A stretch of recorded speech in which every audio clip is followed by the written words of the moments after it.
All right, we're live. Good evening. What's going on, Mitch? Good evening, Mitch. Appreciate you having me. Nice to meet you finally. It's been a few months in the making, a couple months probably, right? It has. Cool, awesome. Well, welcome to episode 92. We'll start off, I love this part of the show now where we start doing bios, or Chatty does it for me, and then I edit it, but they come out pretty good. They always make everybody sound so important. I love it, you know what I mean? I don't know if I'm that important. After I read this, you're going to sound really important. So tonight I'm honored to sit down with Lieutenant Colonel retired Mitch Gargac, a combat engineer, leader, and veteran whose 26-year military career reflects a lifetime of service, resilience, and commitment to others. Mitch was born in Toledo, Ohio, and raised in Curtis as one of 13 children, which I can't wait to talk about, and a family deeply rooted in military service. That foundation of discipline and duty led him to enlist in the United States Army in 1986 as a combat engineer. He quickly distinguished himself, graduating from the elite Sapper Leader course and later commissioning as an officer through ROTC at Bowling Green State University. Over the course of his career, Mitch served in numerous leadership roles across the Ohio Army National Guard. He spent 15 years supporting law enforcement through the Counterdrug Task Force, working alongside federal and local agencies, and later deployed to Iraq in 2005 with the 4th Infantry Division, earning the Bronze Star and Combat Action Badge. In 2011, he served as a Casualty Assistance Officer, supporting the family of a soldier lost to suicide, an experience that shaped his perspective on leadership, loss, and the importance of taking care of our own. After retiring in 2012, Mitch continued his service in education and community support. Today, he works as a truancy officer, helping students and families navigate challenges and build a better future. He's a husband of 31 years, a father of 3, and someone who understands firsthand the balance between service and family. He even experienced the birth of his daughter while he was deployed, a moment that gained national attention. Tonight, we talk about leadership, resilience, family, suicide prevention, and the long-time mission of service. Please join me in welcoming Mitch Gargac to episode 92. Thank you, Jay. I appreciate you inviting me here and appreciating it worked out. Yeah, me too. Looking forward to getting down to it, but we'll start off the quote here. I count, you're a hockey guy, so we got, I put the hockey quote there on the front there, but tonight we'll start off with a quote from Colin Powell. It was kind of hard. Like I found him because I feel like he was more like our time, right? You remember Colin Powell? Yeah, of course. You're older than me. I always love having somebody that's older than me. Storm, yeah, it definitely resonates with me. He was a big impact when I first came in. So this is from General Colin Powell. It says, avoid having your ego so close to your position that when your position fails, your ego goes with it.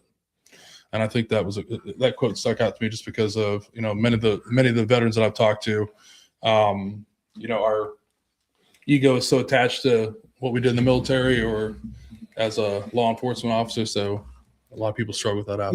You definitely got to put the ego aside, especially as you're well aware, being in the military yourself. It's easy to hold on to that, carry grudges, but you got to let them go. So we're going to jump right into it because one of the most fascinating things about your bio was you grew up in a family of 13 kids, 9 boys, 4 sisters? 9 sisters. Okay, 9 sisters, 4 brothers. Okay. Well, 3 brothers. I was the 4th. Right, 4 brothers, yeah. That's 9 and 13. I'm the funny thing is, we talked about our brain developing. Mine still has not developed. That's the funny thing we always tell people. We have jokes within our family when we meet other people. We say, well, I have 9 sisters and 3 brothers, but my sisters, they only have 8 sisters and 4 brothers. And then when I tell people that, they kind of look, say, what? Yeah, I'm looking at you too, doing the same it's thing. It's all good. Now, so yes. So you're 12th out of 13. I am. So how old are you? I am 58 years old. So how old is the oldest? Oh shit, you're on the block. Oh, you were so good with numbers until now. You're like, oh no. The oldest siblings would be like probably 70 plus. Okay. Like there was probably 20 years in between us. I'm going to say 20. I'm going to say 20 years, maybe 75, something like that. If my family's watching this right now, they're probably going to. Yeah, you're going to get this on. Dude, you had to know that question was coming. Come on. Yeah, it's all good. You had so much time to prep. The first one was probably born in 1952, 53, something like that. I'm going to go about that. That's your answer. And then there was pretty much one every year. Okay. For the most part. And there's no twins. Okay. The other joke in our family, and I don't mind saying this out loud. I feel like your parents need another hobby. Yeah. And my mom's still here. She's still with us. She's 93 years old. She'll be 94 in August, but we're a pretty tight family. We're still very close. We lost a sister right after in 2021, and my father passed in 2020. but my mom's still with us and still kind of keeps things together for us and the family. And we're very tight knit. The youngest was born in 73. So she just, she's a few years, she's like a year. But she's like 6 years. So I was what they expect. I was the last one, and then they had her. Yeah. But great family. I have no regrets. Growing up with, siblings, that many, we didn't know any different. Everybody's like, wow, that's amazing. But growing up with that many siblings, you just don't know that there was anything different. So there was almost like separate generations within the family. Yeah, because I'm really interested in that, because you're talking like 20 years. So you have a 20-year-old that's born in the 50s. You're born what, 67? Yeah. So there was different groups. There was a lot of girls right in a row, which caused my dad lots of grief. Okay. So we were at poor guy. No. And then there were 3 boys at the end, and then my youngest sister. So the 3 boys near the end that were born in the 60s, we kind of, I'm not saying we raised ourselves, but my parents were kind of working through all the things with the older ones. We kind of learned to just deal with it. Yeah. My dad was self-employed, so it's not like we had tons of money. We weren't poor by any means, but my dad provided for us. He developed a work ethic, I think, in all 13 of us that still holds true today. One of the things that we had to do as a child is go to work with dad when we were able to, primarily in the summer or after school. So what did that consist of? My dad did plastering in houses, which is a lost art today. There's not too many people. Everything now is drywall. They put it up quick, but he was a master craftsman. He worked in people's houses. He did that for 40 years. But we had to go to work with dad, all of us, including the girls. It was tough. Dad expected the best. He expected perfection at the job site. All right. Very, very difficult to work for. As a young teenager, some of us butted heads with dad, but I think even when I was 13, 14, I had started working with my dad when I was 6 or 7. I kind of grew tired of it when I was 13 or 14. I wanted to find my own way. I can't imagine that. So like working with your dad. We have not a funny story, but even when I retired, I remember telling it at my retirement ceremony. My dad was in the audience, so he appreciated. He would tell the story if he was here today. We were at a job site. I was probably 13 or 14. After school, I had to go work with him. I had to ride my bike. It was probably 2 or 3 miles away to get to the job site after school. And I wasn't performing as well as he had wanted me to at the job site. And that's when 13 and 14-year-olds start arguing with their parents, right? And that's just normal.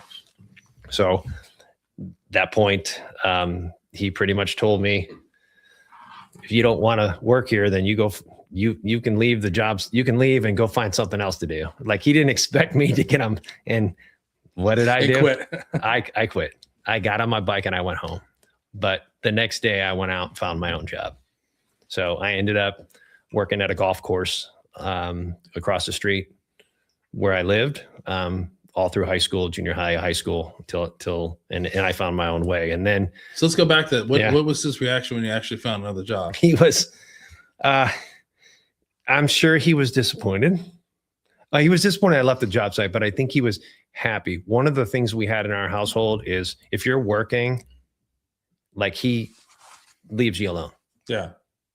So once I found the job, and I worked, when I started working at the golf course, I was working 15, 16 hours a day to some extent, especially during the summertime. I don't think you're allowed to say that. That's like, you can't do that. Yeah. Well, like, in the 80s, especially with the kids, in the early 80s, it was different, but yeah. I would get up at, I started at the lowest level at the golf course, working, putting sprinklers in the ground at 3 a.m, driving a golf cart around, putting sprinkler heads in. And then, which is kind of scary out there a little bit when you're out there in the middle of the night working. But nonetheless, dad was appreciative. The work ethic that he taught all the kids, was where I am today. You start something, you finish it.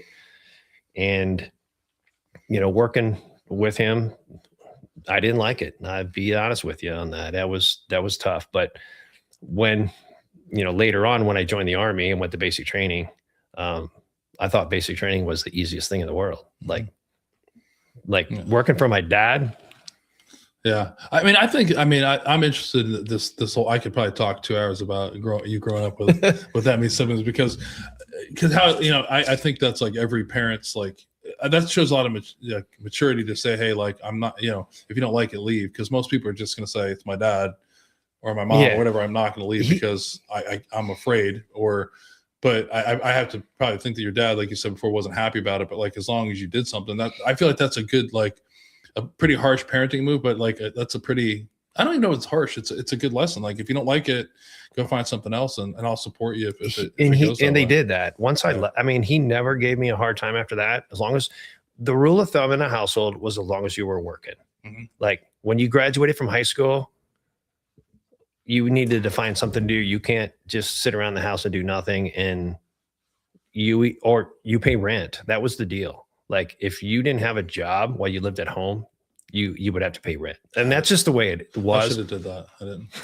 Well, it's tough. And I got kids right now. And here's the thing. Are you making them pay rent? Right now, till they get it together. I got one in college, or two in college, and one just graduated, but we'll talk about it later, but she just got a job. So till they get on their own and figure it out. I also think, it's funny because you hear that, because I think that is our generation. It was like, if you were living at home, you're paying rent. But in today's world, man, it's rough out there. It's expensive. So I had it with when my sons were here. I was like, hey man, like I helped you through college the best I could, but like I know you got some bills. So my whole thing was like, let them put that towards. I'm not gonna jam them up. I'd rather them just spend. You and I are in the same agreement. Yeah, my wife and I did not want our children come out of college with debt. That was our deal, and we saved. Like when everybody was buying new cars and living lavishly, we put money away. We put money in the 529 program. We put money away. We saved. One of the always things I always say, as I got promoted, figure out, and there's a lesson for maybe some of the younger generation. It might be tougher, especially for our military members out there, still on active duty or still in. Find what is comfortable for you. Once you get that rank or whatever, I was fortunate. I mean, I got promoted to captain early. That was a comfortable, salary living. My wife didn't work at the time, but once I got to first lieutenant captain, we put that, every time you got promoted, we put that money away for the kids, for college, invested it. And I'm not, by no means am I a master investment person, financial. I have enough understanding of how things work, but that's what we did. So that was that piece where the kids need to understand, we didn't want them to come out of college debt, with debt and have. So we're still hanging in there. We put some requirements on them though, that they need to do, but kind of going back to growing up. I think I mentioned to it earlier before we started. In high school, I was like average. I wasn't an exceptional student. I wasn't dumb or anything. Yeah. Kind of learned things on my own. I feel like our age though, right? Not to cut you off, but I don't feel like everyone was making a big deal of how people were doing in school like it is today. Like I feel like everybody's talking about their kids, like ACT scores, like SAT, like what their GPAs are. Like everyone, like I don't feel like we grew up that way. I don't think we did. All the people that were like excelling, we were making fun of, basically. I mean, if I'm being real, but like nobody was really like in today's world of like stack. Like I don't think I looked at any of my friends and was like, oh, I know he's like, here and there on me. And I feel like today and it's one of the things I can talk about is, today's fucking whole world is a shit show when it comes to that stuff, because you're comparing each other to everyone. Because I felt the same way with you, as I wasn't like exceptional and stuff, but I wasn't, but it's because I didn't really apply myself either too. No. If everybody look at it, I was kind of like, did enough. I can do the minimal, like I can get by, and like I kind of knew, like kind of going back, I kind of knew I was going to join the military like early. So I had an opportunity. I can talk about your dad, right, for a minute. You can talk about him. I talk about him. All right. So, he's a Vietnam guy here, and I appreciate that. I give him kudos. The Vietnam guys kind of influenced me to join because I grew, was born in 67 and kind of grew up when I was young watching that. My older brother, I think I put that in the bio. He retired as Command Sergeant Major. He was kind of hua. He was Army Ranger, Special Forces, the whole deal. He joined. I'm just going to talk a little bit about him for a sec. He joined the military in 1973, right after the draft. So the draft ended. He joined. My mom, about when he left to go, and he wanted to do the whole deal. But he was a big influence for me to join, as well as the other Vietnam. Now, he didn't go to Vietnam. He did other stuff. I can't talk about it, but yeah. Those were the influences to me to join. When I see Vietnam veterans, I try to thank them because I think I appreciate them a great deal. I appreciate all our veterans, but I appreciate the Vietnam veterans quite a bit. So that was a big influence on me to join. And in the 80s, and if you remember, we come out of the 70s, military wasn't a great thing at the time, late 70s. We had some kick-ass commercials, though. Oh, yeah. Be all you can be. You brought it back. We brought it back, right? There's some kick-ass little commercials. Right? You go back on YouTube, you still see them. Well, yeah, they put them up now. And I think I watched some of those commercials, and I'm like, fuck yeah, like the poster. I always remember the dude for the Ranger Regiment and the BDUs and you're just like. I mean, I had a unique, when I joined, I had a 2-year enlistment back in the late 80s. And why did they have 2-year enlistments? Well, why do you think they had 2-year enlistments? They were trying to get people in. Yeah. And they gotcha. No, they did. 2-year enlistment. I mean, what the heck? How quick does that go? I mean, I got to do a lot in my 2 years, like a great lot. So let's go back to growing up before we get into that. Yeah. So I'm still fascinated by this because I grew up. My sister's 8 years younger than me, so I have a sister. But sometimes, growing up, I felt more like I was another parent. You know what I mean? Especially, as you start hitting the teens. I mean, so having one 20 years older than you, and then having 13 kids, like, do you feel like you got like your parents? Like, what was your relationship like with all the kids? Was like your oldest sibling? Is that like another parent? Like, what was that like? A lot of them, even what I remember is they were kind of out of the house a little bit. I mean, we had a big house, but they were kind of out of the house. My sisters would probably kill me, but they were in high school at the time. So I remember growing up and they were going through high school teenager stuff. The 3 boys in a row that we had, my 2 older brothers, we kind of banded together. We all lived us 3 boys, we lived in one room. My dad built us 3 bunk beds in top. It was specially made. I, of course, being the lowest of the chain of command, had the lowest bed, and my brother in the middle, and then my oldest, which makes no sense to me anymore, but like, who wants to be at the top?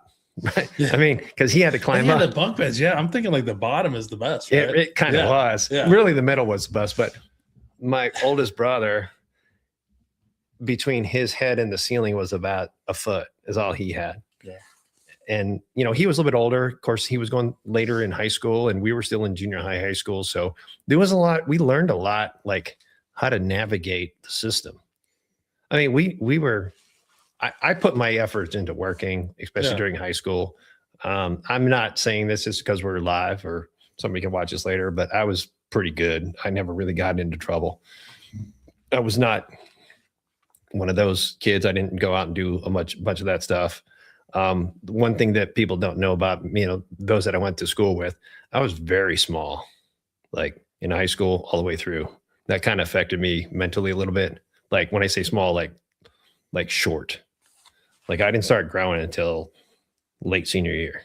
When I say short, like 4 foot something. So that's rough growing up with that. I mean, especially back in that time when everybody was making fun of everyone. Yeah. Man. Yeah, it's all right. I get it. And it made me who I am. I don't have any grudges on anybody. What I feel today, like in today's youth, and working in education, we can talk about that later. And I'm not criticizing anybody, but I don't feel like our youth are as resilient as it used to be. Mm-hmm. That's just my opinion. No, I mean, I think, yeah, I think when I say that is like, if you were tall, they made fun of you. If you, I feel like in high school, everyone was getting made fun of. It was just almost like, it was like, depending on what day it was, like how the wind was blowing, who they were making fun of. Cause I don't remember ever feeling comfortable, you know, if it was the shoes you're wearing, like how your hair was combed, if you were like, I just felt like that there was a lot, there was a ton of like criticism that was happening. And I mean, it's an interesting thing, because I don't know if it built resilience or it just, you know, made us go into our shell and just, or then also perpetuate us harassing people all the time. But I just don't feel like it wasn't as personal, because everybody got made fun of. That's what I feel like. I mean, some people did take the brunt of it, but more than others. But I just felt like it was like, I don't know. I mean, I don't want to say that we should go around hazing kids. No, absolutely not. But, absolutely not. But being like, it was just like, it wasn't, there also wasn't everybody outside of it being involved either. You know what I mean? So one of the things that I see, especially in my line of work now, is, you know, if I made fun of you or you made fun of me back in high school, it was kind of there, and it might last for a couple days, and you moved on. Okay. And there was no historical record of it. Yeah, true. So what the kids have today, like, and again, I don't have a fix for it, but you know, just the social media piece of kids, and we can talk about that in my line of work later, of what I see in social media and how it affects kids. It's kids and adults. It's adults too. Like I mean, I find myself once in a while, like, you know, scrolling and like, man, it kind of upsets me, and you want to jump into it, but restraint, right? Yeah. So, but growing up, I mean, I got no regrets at it made me who I am. My family made me who I am. We're very, very close. We stay connected.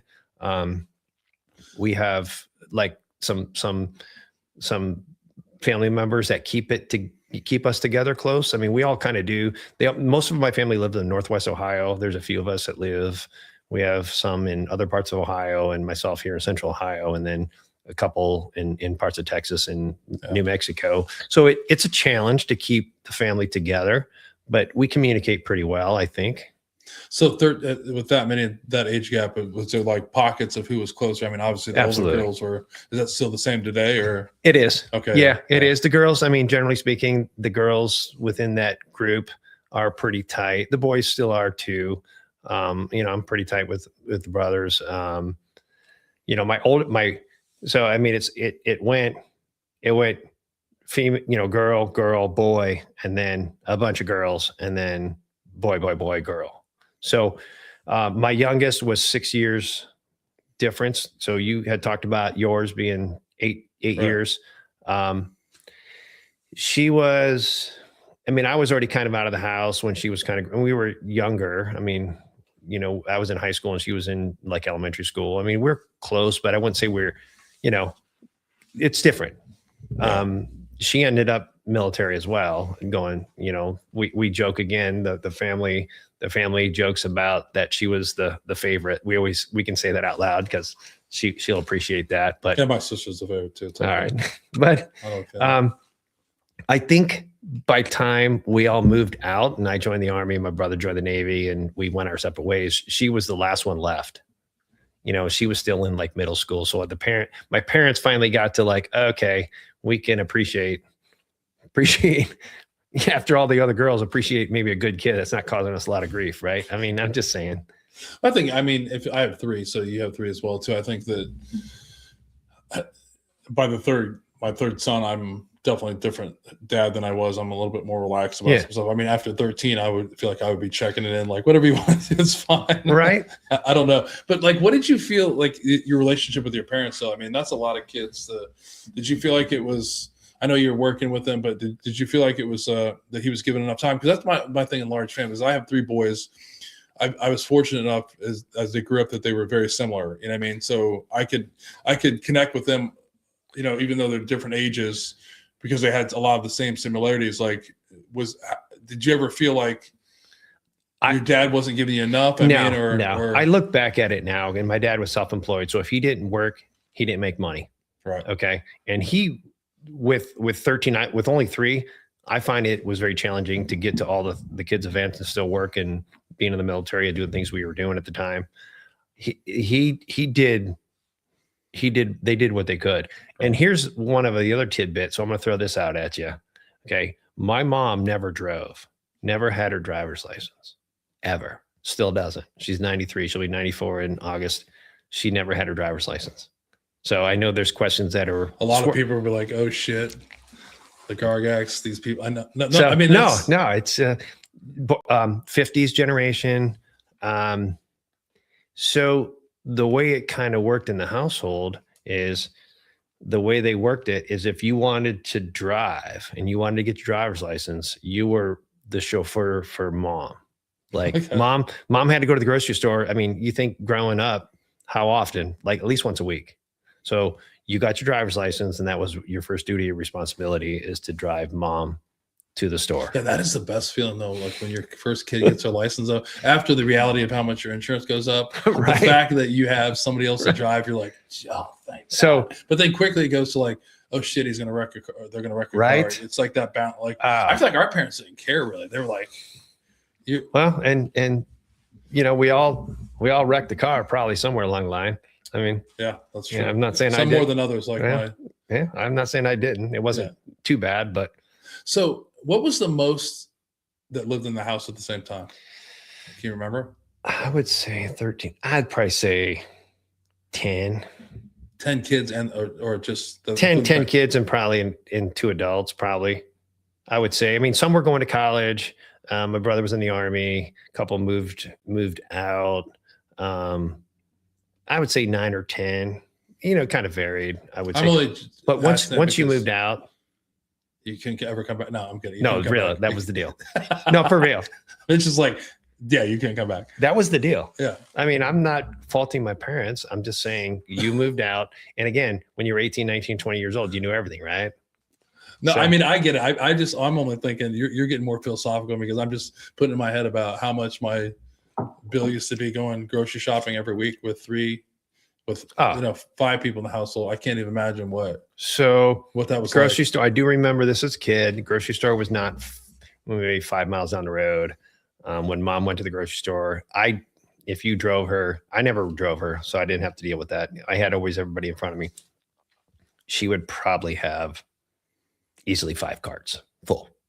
Like it was like a train coming down the aisle. Now we also, we had a garden. Right. We put a full garden in every year. We grew our own food. So you had to, that was the other thing during the summer. You had to go out there and work in the garden and take care of that kind of stuff. So that was kind of part of the deal. But so obviously mom didn't work the whole time then, right? Or no? Mom did not work. She did not work. She stayed at home, but I mean, say she did not work at an employment job, but she worked, right? I threw up a ball for you to do that. Yeah. That's my wife would be like, because my wife did that for 11 years, and I always like to throw that in there. So like, I was working, but I know what you mean. But thankfully, fortunately, and even in our lives, my wife was able to stay home when the kids were younger, and I think that paid off great dividends. I mean, and not everybody can do that. We were fortunate. We made it work with my three children when they were younger. That was one of the sacrifices. But again, military comes with sacrifice. Yeah. Like there's lots of sacrifices. Yeah. I've always felt with that, there's definitely, because, when you look back at, we were fortunate enough to do that too, but yeah, there were sacrifices. We weren't taking the yearly vacations. We weren't doing all these other kind of things, but when and one thing I always felt guilty about is that, my wife has a college degree and she had her aspirations to do something. And then all of a sudden the kids come along and you are, you do become a working housewife. But, the funny thing is like my wife would never change it if you ask her about it. I mean, I used to, when I actually had the balls to start talking to her about it, she wouldn't change it at all. Either would I I like to make jokes about it, but like, I try not to anymore because like it really, you kind of look like, I can't imagine, like I have a ton of respect for her because like, honestly, I couldn't have done it. Like, it's just not what I wanted to do. I could have done it, but I didn't want to do it. But then, like to enter back into the world after 11 years, a lot changes like for 11 years. And you go back in and like she started off at the bottom in some of these places. And I'm like, she's smarter than I am. You know what I mean? Oh. So all these things, you and I both. Yeah. And when you look at it, there's always like, but whenever we talk about it and I reflect on my kids, that stability that they had, you know, it made all the difference, I think. And I would, if that's one wish I had for the parenting, is that we could, you know, one parent could stay home, because I think it's pivotal to the whole thing, you know? So I didn't really get into later, but my wife and I both had out of college. We met in college. We went to Bowling Green State University. We're what we call Falcon Flames. When you meet your spouse or significant other at Bowling Green, our mascot, of course, is the Falcon. So we're Falcon Flames. They kind of make a big deal about that at the university. We get cards and all that kind of stuff. And you can renew your vows. And matter of fact, a year ago, not this last year, but a year ago, we like to go up to the Bowling Green football games. We tailgate up there for the games. We actually celebrated our 30th anniversary at a football game at a tailgate with family and friends came, and it was kind of a cool deal. But my wife is definitely smarter than I am. We had the same exact degree in college. We were social studies education majors, teachers. Okay, that was my initial. You know, I didn't even talk about the other part, but we were gonna be teachers. That was kind of the deal, which I have no regrets from my degree at all. It helped me, especially in the military, working with soldiers and teaching and all that. But, you know, she went on, as you were talking about yours, she was able to get her master's degree, and she had to start at the bottom, like coming back. And it was a challenge, a very big challenge for her. For me, after the military, things just opened up, and I had it, I'm going to say easy. She tried to get back into it, and it was tough. Mm-hmm. Like, you know, she doesn't mind me saying this, but she had to put applications out there. You would think teaching jobs, but she was a specialty. And we worked for the same organization for a little while, and we both kind of got tired of how things were going. And, but she's definitely kind of keeps it together for us. She's the smart one in the family. She'll say that I am, but I'm not. I mean, you're going to give a lot of points. No, she was here. I'd say the same. But your older sister's gonna be mad. Like, I can't believe you can't remember what year I was born. No, I really can't. I mean, I don't know. I mean, I know what year my parents were born. Can you name all the kids? I can. Okay. So you want me to? Let's do it. Yeah. All right. So there's Kathy, Karen, Mike, Carol, which we call her Jeannie, Chris, who passed away a couple years ago, Connie, Kim, Carrie, Carlene, and then the boys, Marty, Matt, myself, and then my youngest is Kelly. We're gonna have to take your word at it. Sound like you. Okay. And yeah. No, that's and good. Then my dad, like I said, my dad passed away, you know, in 20, right during the peak of what was going on in 2020. And then my sister Chris passed away, but we're pretty tight. We still stay together. We have a family text that they can sometimes drive us crazy a little bit. They don't mind me saying that, but every morning that my mom puts out a text every morning. My mom's 93. She's got a tablet. She sends out texts to my sister, and then she passes it along, kind of the proverb of the day. Okay. So that kind of keeps us, you know, we all get it. If there's any type of issues going on, one of my oldest sister kind of keeps us together, kind of keeps the family's communications together. So we're still pretty close. So how many grandkids now for her? Wow. You know, again, I didn't do my homework well enough, but it's it's somewhere like a lot. No. It's somewhere between 40 and 60. Shit. Yeah. And there's like his reality was I'm overwhelmed with 3 kids. My wife wanted to do 4. I'm like, I'm not making funny. It's like, I love how you said, like, it's all you knew.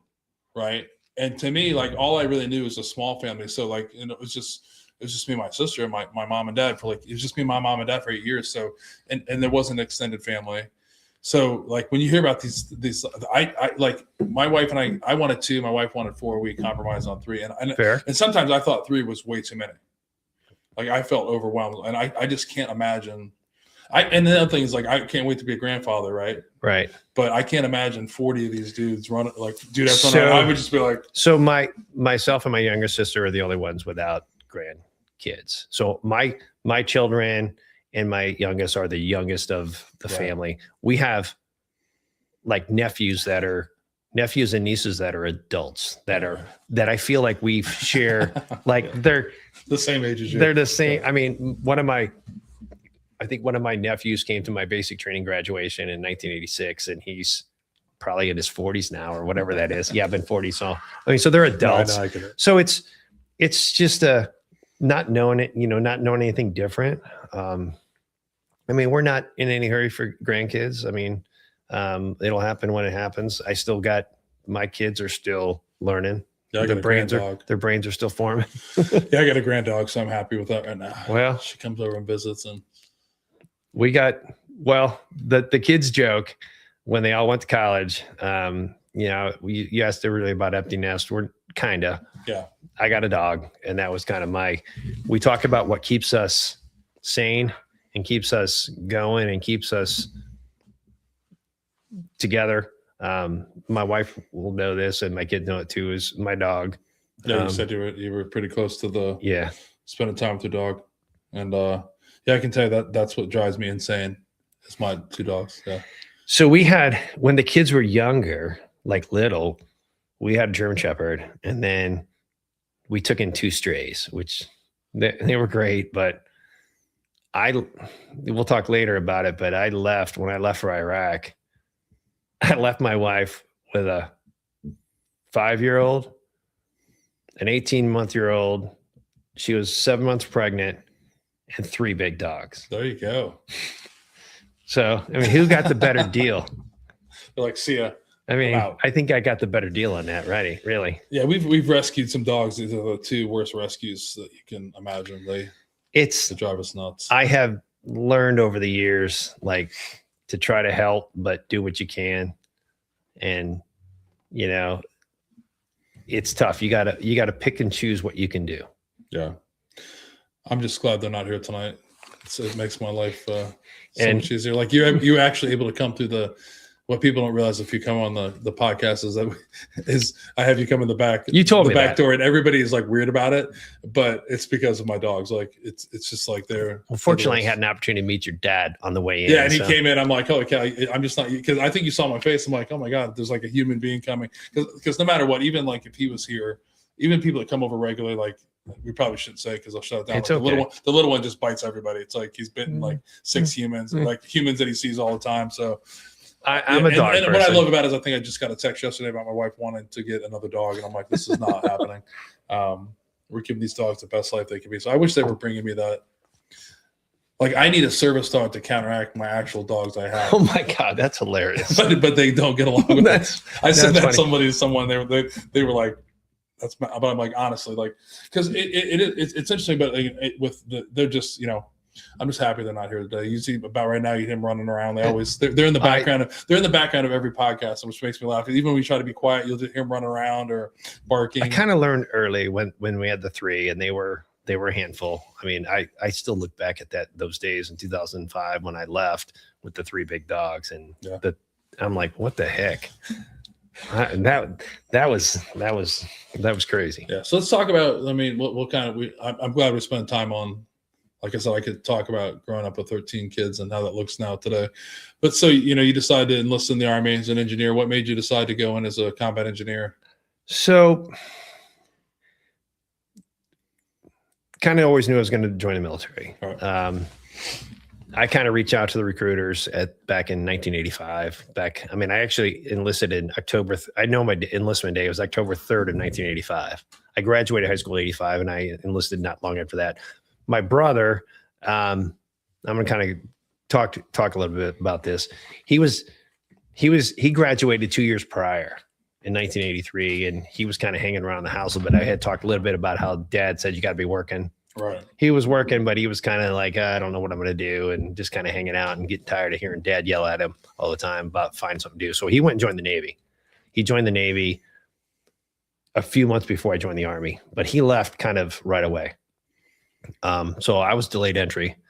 Sitting down, talk to recruiter.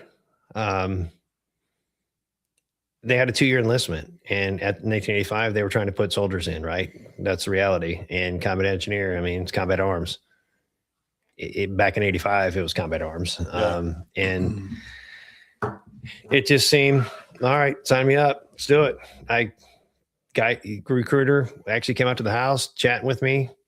Here's another true story. We're sitting there talking. The Navy recruiter calls the house phone. Of course, most people watching may not even know what a house phone is right now, but like what? No. Okay. House phone rings. It's a Navy recruiter. Super funny. I can't remember if it was me or my dad. Takes the phone and hands it to the Army recruiter and said, here, it's for you. So the Army recruiter's talking to the Navy recruiter. He's like, no, we already got him. We got this guy. We got him. So what made me join as an engineer, it just seemed, I don't think it was anything special as combat engineer. They talked about doing explosives and we watched the videos and They get to blow shit up, man. Yeah, absolutely. I mean, come on.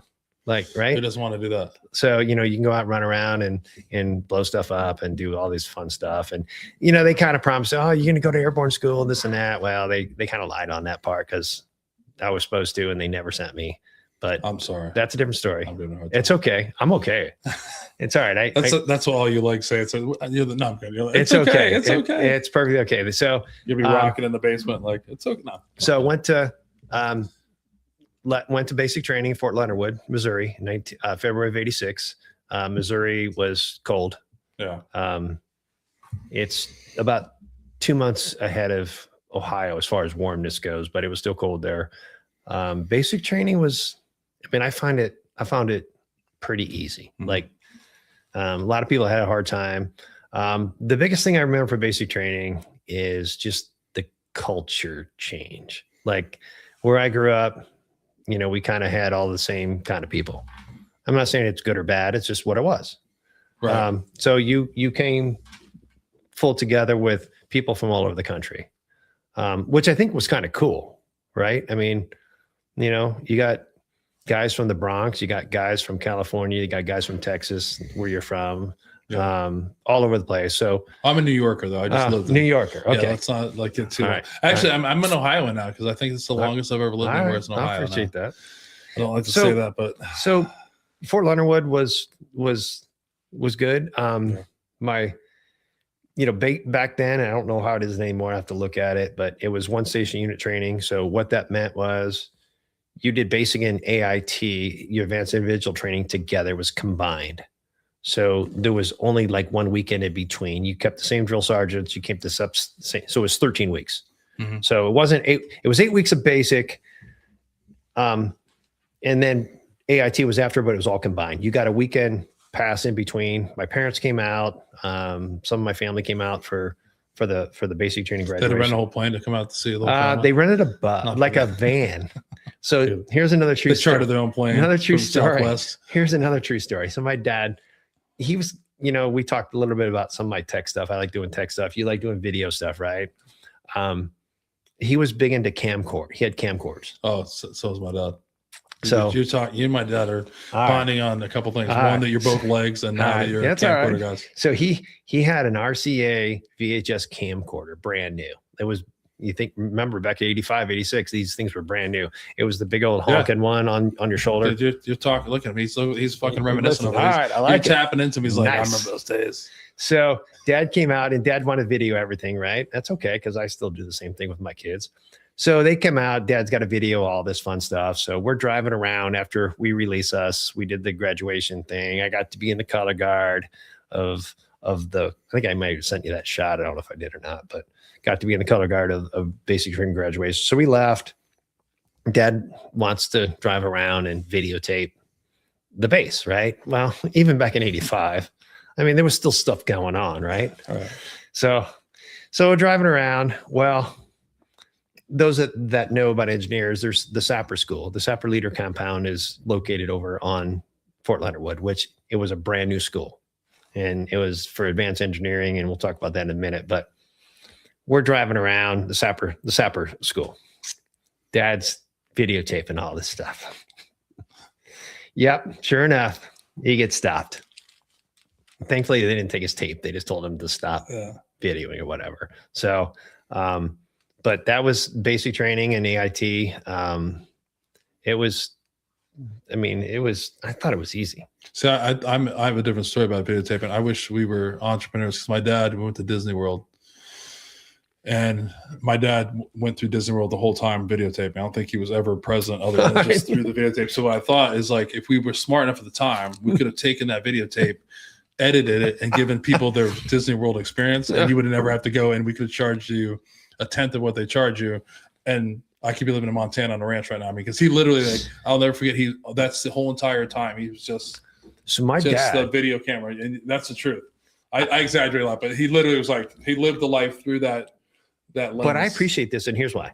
Because when my dad passed away, they asked me before he went on, he asked me, is there anything you want? Like, any of his possessions. I said, the only thing I want is your videotapes. Do you even have the videotapes anymore? Yeah. Okay, we have to find those, but I have boxes. My wife will be like, take care of these things. And I started converting them over, but I have all his videotapes so of all our family, our 12, 13s, I have them all. And I found the video when he was in sapper school. And then we went to the museum and he would video they had like a TV plan of what sapper school was all about. And he videoed this. So I have that. And the funny thing is I'm on some of these Facebook groups with sapper school and stuff like that. Yeah. And I posted that up there, and these people just love, because they lost their mind. They probably never seen it in years. God, it was amazing. Yeah. So I mean, I think it's pretty cool, but it's just being like that moment of present. Like, don't get me wrong, there's a different. I mean, there's a difference of what they were doing to like it's even bad enough when we're like, right? You know, it's like it's so funny. I mean, like if you look at the size of the cameras now, but I vividly remember that. I mean, we got to find the videotape, because the other thing is he was like, I love telling the story because we went to Florida, and it's a whole trauma story about how we got to Florida, right? Because we paid for this through recycling 5-cent cans. Dude, that's awesome. Yeah. Okay. It's sure. It's awesome. Good for you, Dad. No, I mean, it's, I mean, he wasn't the one jumping around and inside trash cans and stuff, but the day before we go there, he got sunburnt to like a point of being like, I mean, like a lobster red, you know what I mean? And so I would love to see that video. There the day we got there. He's like, yeah, it's wait till 4 o'clock to get the room. So I mean, I would love to find those videos, but I just vividly remember that camera was everywhere. And it's interesting because I love that too, because I had a good friend of mine in the military, Mark. He used to always have, they shrunk down, they got smaller. Yeah. He always captured that, and I look at him and I'm like, he literally captured so many moments that nobody had these. It wasn't even, nobody was thinking about it. And there was some, I mean, a lot of it was just videos for us, after we did something stupid to look at and laugh at. But like, there's like, I hate to give him credit because he was almost on the cutting edge of like, when you see reality TV, videotaping everywhere. I mean, he would get like, people would say you can't be videotaping here. Like nobody knew, but he would just be like, he videotaped everything. It was like, it was pretty cool because it is a way to capture. I mean, today everything's captured. I feel like, you know what I mean? It is. I have, before it was all that, I did the same thing. I bought the most top of the line camcorders, the little ones. Yeah, we did too. So and I have all that on my hard drives. I have all that saved. I go back and look at it once in a while, and it actually helps me remember like stuff, because I think I forget more than I know. Yeah, I mean, I have it too now that like it's gotten to the point where everything's videotaped. I'm more of like, it's kind of funny that I do a podcast and I say this, but like I try to just stay in the moment more, like with videotaping, and like I'm more of better now. Yeah, like you see people like taking pictures of like what they're eating and post. It's I get it. It's the way the society is now, but but back then it's hard to explain it. You see it in movies, but when you and I are the similar, like when you see a parent that's like, well, and it's hard you're like, Dad, you can't take that on the ride. He's like, well, they won't know. It's hard. It's like you're like he's trying to It's hard to hide the camcorder when it's on the side. It was gigantic. Remember that thing? It was we had a good, when my parents came out, you asked me earlier if they supported, they came out. My dad was always very supportive of the military, like very supportive. He was, he would have been Korean War age. He would have probably been drafted. Another funny story about my dad. Not funny, but when he was 18, it's not funny, but he got his, he got 2 of his fingers severed. Okay. Yeah. But here's the funny story. Wait, let me help you, Mitch. That's not funny, but okay. He got one, for us, that's funny. He got one cut off and one pulled out. Right. In machine, not funny, in but machinery. I'm kidding. But we always, he didn't get drafted to the Korean War. Yeah. Okay. And we always asked him, he's like, well, I didn't get drafted because I was most of your viewers don't know, it was called 4F. Yeah. Like when back in World War II and Korea War, I don't know when it changed, it means you were not eligible. I think it was Vietnam too, wasn't it? 4F? Yeah. So he told us, the story was, well, the reason it was 4F is because I only had 4 fingers and they named it after me. That's a good one. So He's like, do I go to Korea? Yes. No. Because you have 4 fingers and that's why it's called 4F. I'm like, like what happens if you have 4 toes? I mean, like that's 3 teeth. We're not talking about that song. But Dad was very big supporter of the military. He, you know, there were 3 of us, 4, Mike, Kelly, Matt, myself, 4 of us. I got to do the math. 4 of us that served in the military. My oldest brother, as I mentioned, was a command sergeant major, retired. My youngest sister, who we had talked about earlier, she graduated from the Air Force Academy in 1996. We all went, a good chunk of the family went out there for her graduation.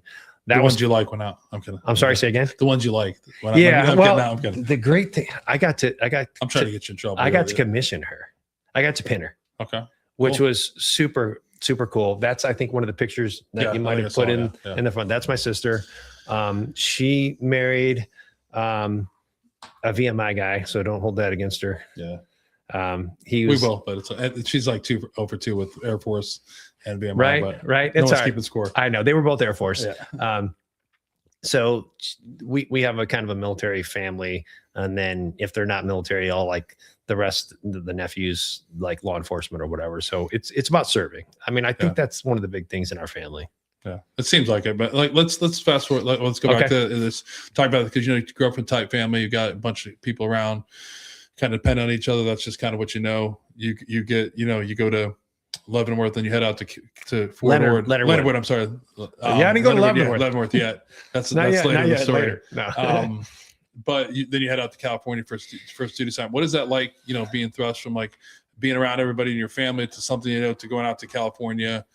Kind of, breaking, because, that's a, I got to imagine you're around each other all the time. So you're used to those people, your family, and then, going there and, that time frame, there's not like you can FaceTime. I think though, even when I went to basic training, most of the family had been kind of gone out of the house. It was just kind of my brother and me and my younger sister was really the only ones left at the house at that point. Everybody else had kind of moved out a little bit, or the older ones.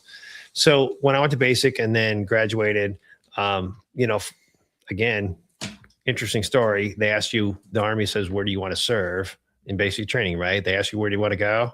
So I say, I want to go to Alaska. And where do they send me? California. Yeah, that's what you learn about the military. Wherever you want to go, you're not going. Yeah, I did. It's close enough. It's almost the same time zone. I didn't know that at that time. I was 18 years old. So, gotcha. Yeah. So I got sent out to Fort Ord, California. It was the 7th Infantry Division, light fighters.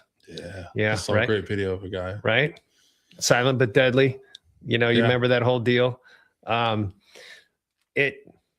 was with actually the 14th Engineers at the time. We got sent out to Fort Ord, and 25 of us got sent out there from the same basic training unit. It was before they had what is called cohorts, but we were called a cohort platoon. So they sent 25 of us out there from the same basic training unit, and we all got sent to the same unit. So that was interesting. Like 25 brand new recruits show up at one unit. Like that was a little tough. Like, they kind of treated you like basic training a little bit when you got out there. But California was Monterey, Fort Ord, which is no longer, it's a community college. It's actually not much anymore. A community college of some sort. I don't even know what it is anymore, but they shut it. Beautiful. They shut it down. It is nice. We could have been holding, that would have been one of the greatest military posts ever. Because you always talk, everyone, like Josh and Nate aren't here, but they're always like, every time you talk about the Army, you talk about shitty places. I'm like, Monterey could be on top of all of them. You told me the Army got rid of it. You told me the same way the Presidio, right? Right. Like, if you've seen those, you're like, the Army just get rid of them. You're like, what are you talking about? We have the best spaces. It was. Loved Monterey. It did get cold and it did get foggy. When I say cold, it would get in the 50s and foggy in the morning. The fog would roll in off the coast. Yeah. But it was pretty good duty. I can't complain. I got to see a lot out there. Interesting enough, I got 3 months of funeral detail When I was out there, they picked I would say the best. I'd say the ones that listen the most. We got to go out to do 3 months in funeral details all over California, driving up and down the coast. I got to see all of California.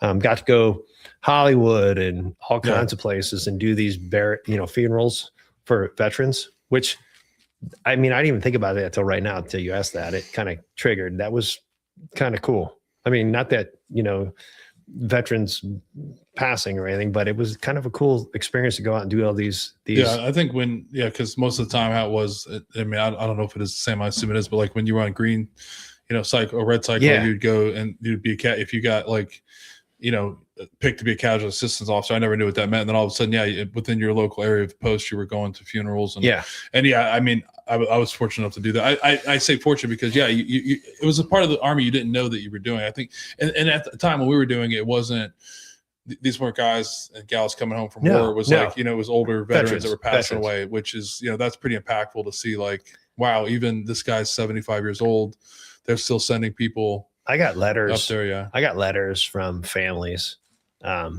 even for years after, thanking us for like the service that we provided for their loved ones that they remember. Mm-hmm. Military, if I know most of the folks watching this are probably veterans, but if they're not, I really encourage those to go out there and attend a military funeral. Humbling, but also impactful. Mm-hmm. It's something, if you haven't been, I mean, many of us have, unfortunately. Yeah. And in today's world, I think you see it on, everyone's seen but there's something different to be there, I mean, to be there, it's definitely changes you a little bit when you're there and you see the flag and you see the spouse or the loved one or the family members receive that flag.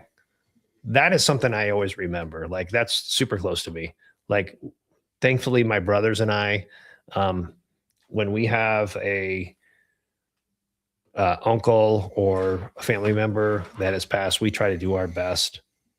We go up there and support that if we can, a funeral. We've done that multiple times, my brothers and I. Yeah. I always remember I was on division staff at the time of the 82nd, and one of the guys in the division staff, his wife knew, they were recently married. She passed away of cancer and was getting buried in San Diego area. And, how that works is somebody from San Diego would bury him. But I remember General Vines was like, in this meeting, was like, fuck that. We're sending paratroops out there to bury her. And like, that was, I'll never forget that experience. It was just, to be able to provide that. And the thing is, the impact it had on the family was crazy too, because, like, not making anybody wrong, but a lot of these funerals, it's like retirees. So you look at the uniforms, but like to send paratroopers out there, it was just like, right. It was like, it made a huge impact on me to be like, man, this is really someone that, that's when, like, not to say I fell in love with General Vines, but I mean, that's the kind of leader he was to kind of do that. But yeah, that's just, it's a tough duty, but it's also, I found it to be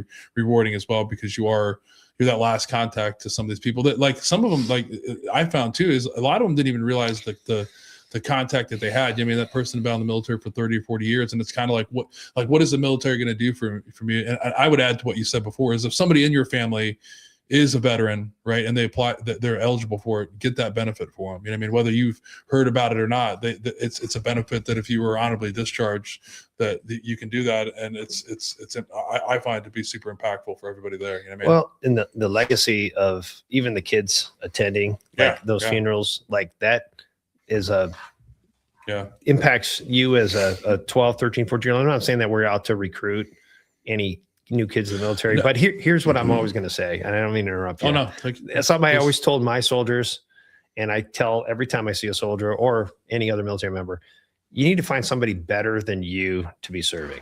That was always my thing. Find somebody better than you to be serving, because where are we if we don't, right?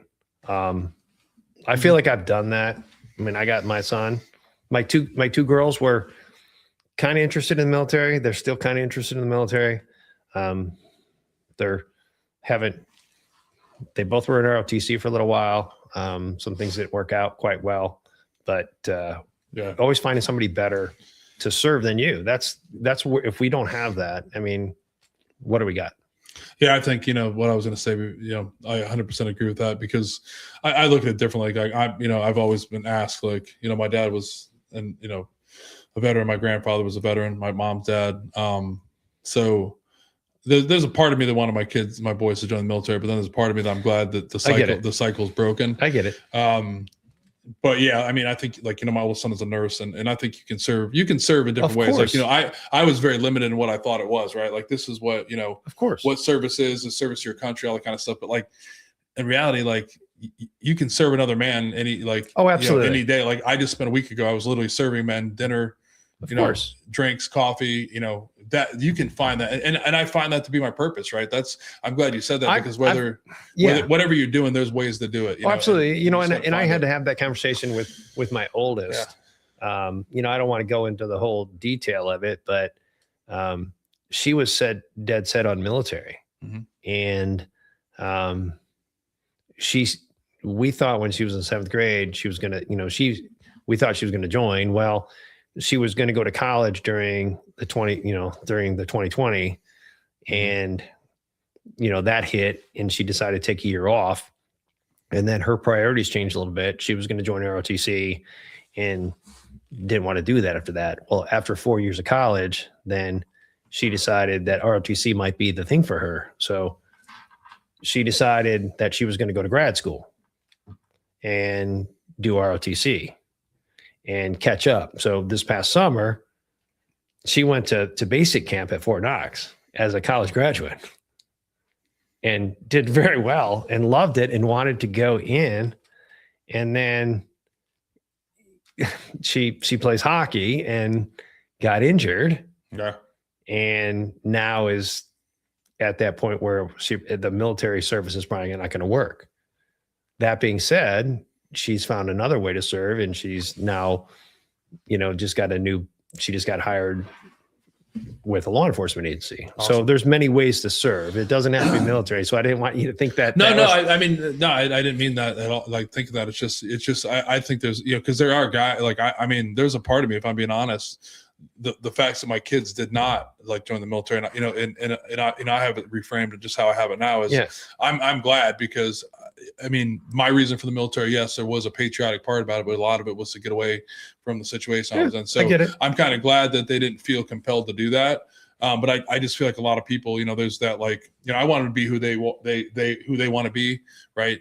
How they fit in, because the military can be like that. If you hear, you're the 92nd person to come here, it's very few and far between of them that, like, nobody in the military was in the military. So, there is some, like, I don't know if it's pressure, but, like, you just see it and you kind of, that's what and it's no fault of my dad's or anybody's, but that's what I knew. I didn't know much about it. I didn't have an uncle that, we had uncles, but I wasn't in contact. I didn't know what anybody else was doing. I didn't know what college looked like. He didn't go to college. My mom didn't go to college. So as the world opens up, and also knowing what we know now, like I never stepped foot on the college. I never visited the college I attended. Looked at a brochure and I showed up. Okay. Right. So the times have changed, but the service thing, I think a lot of people get roped up on. Obviously, everybody wants to serve the military, the police, these things where you get accolades and all that kind of stuff, but you can serve your community every day. Like that can be done in the most minimal way. And that's, if everybody was doing that, the world would be a whole hell of a lot better place. No doubt. If you look at, I don't know what the numbers are, but the legacy from military families to other military, it's big. Your dad served and you served. I don't know what the numbers look like, but I remember reading it once before. There's a greater chance if your definitely parents served, and it's understanding, and that's what you knew, or sometimes it's not so good, right? Yeah, and it's and I think you're a little bit you kind of the same time frame as me, so I have it. I have it a little bit different. Like, people don't want to talk about it. Like, I know what happened to my dad coming in. Like, my dad is a Vietnam veteran. Yeah. When it happened, like, when I was growing up in the 80s, it was different. Like, those guys were like our World War II veterans. I understand what was going on with what they were feeling, but like. And that war, I don't think was, although it was one of the first the first really televised war, everybody kind of knew what was going on, but they didn't. Like the 20 some years that we spent on two different, really, I call it 40 years of fighting Iraq and Afghanistan. Like, I got to be honest with you, man. I used to not say this. I don't want any of my fucking kids near that shit.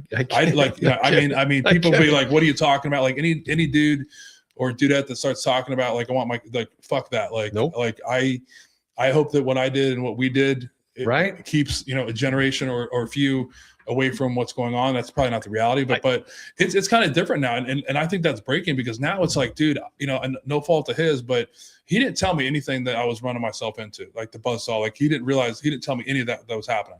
And nowadays, like, I'm pretty open about that. And it's out there what the buzzsaw is, high divorce rates. Oh yeah.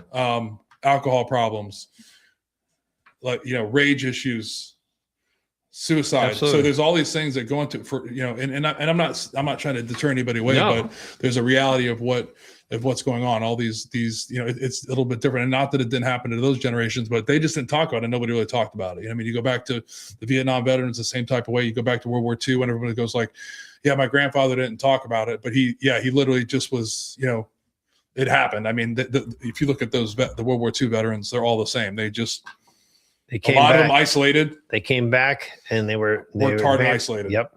They came back, find a job and get back into it, but they kept it inside. Yeah. You always talk about, like, they didn't really talk about anything because they were just, and I'm not making it wrong. I just think, like, service, I've changed my whole thought process, because what ended up happening is when you get out of the military, and we can talk about this later, like that, you no longer feel like you're serving, and then you start, like, you get into the civilian world, and I'm in business, whatever. Like, what am I doing for the community? And it can hit you. It can hit you hard. It hit me hard, where I didn't feel like I had a purpose, right? Because serving was my purpose, I thought, right? But it still is, but it just it has a different way. This organization you started is pretty awesome. I mean, this is a way to serve.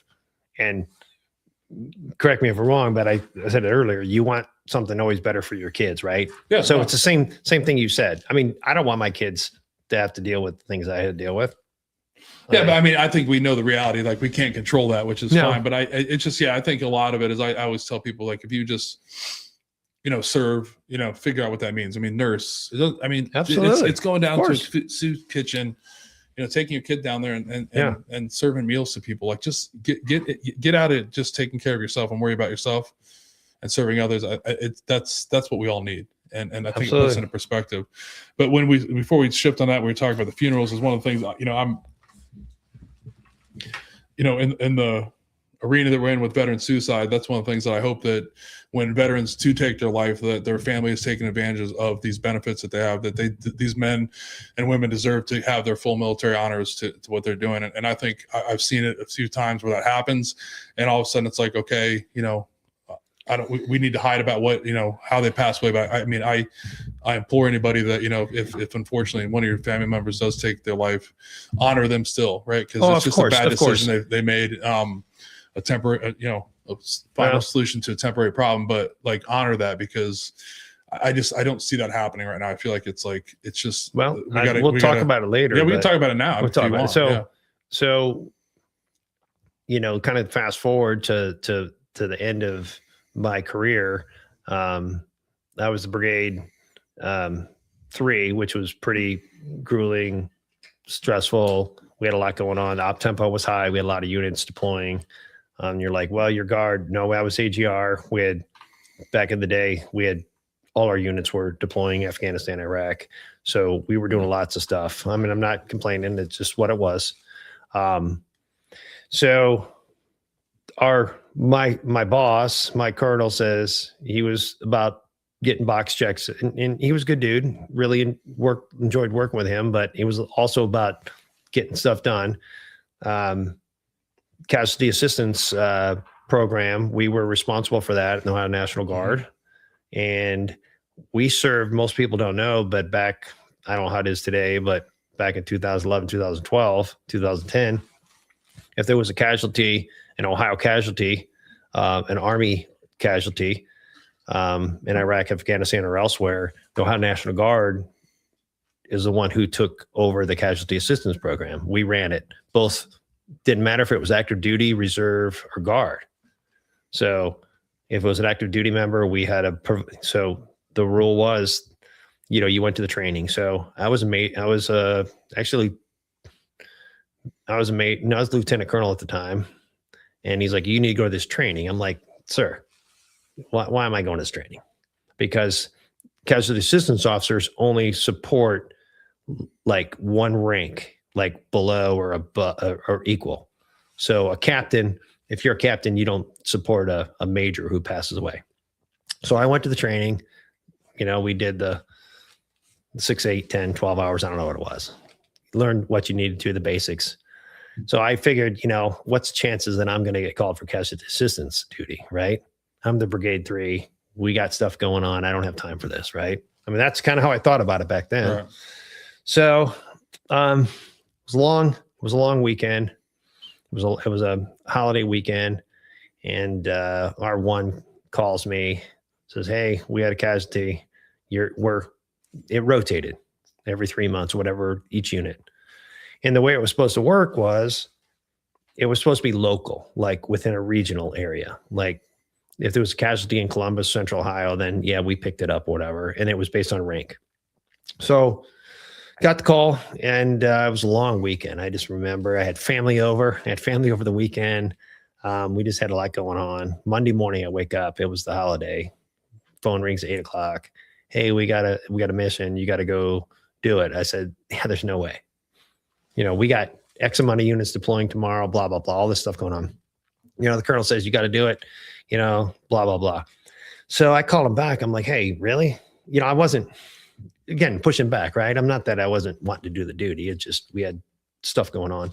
So he's like, no, that's the way it is. I said, all right, where it is?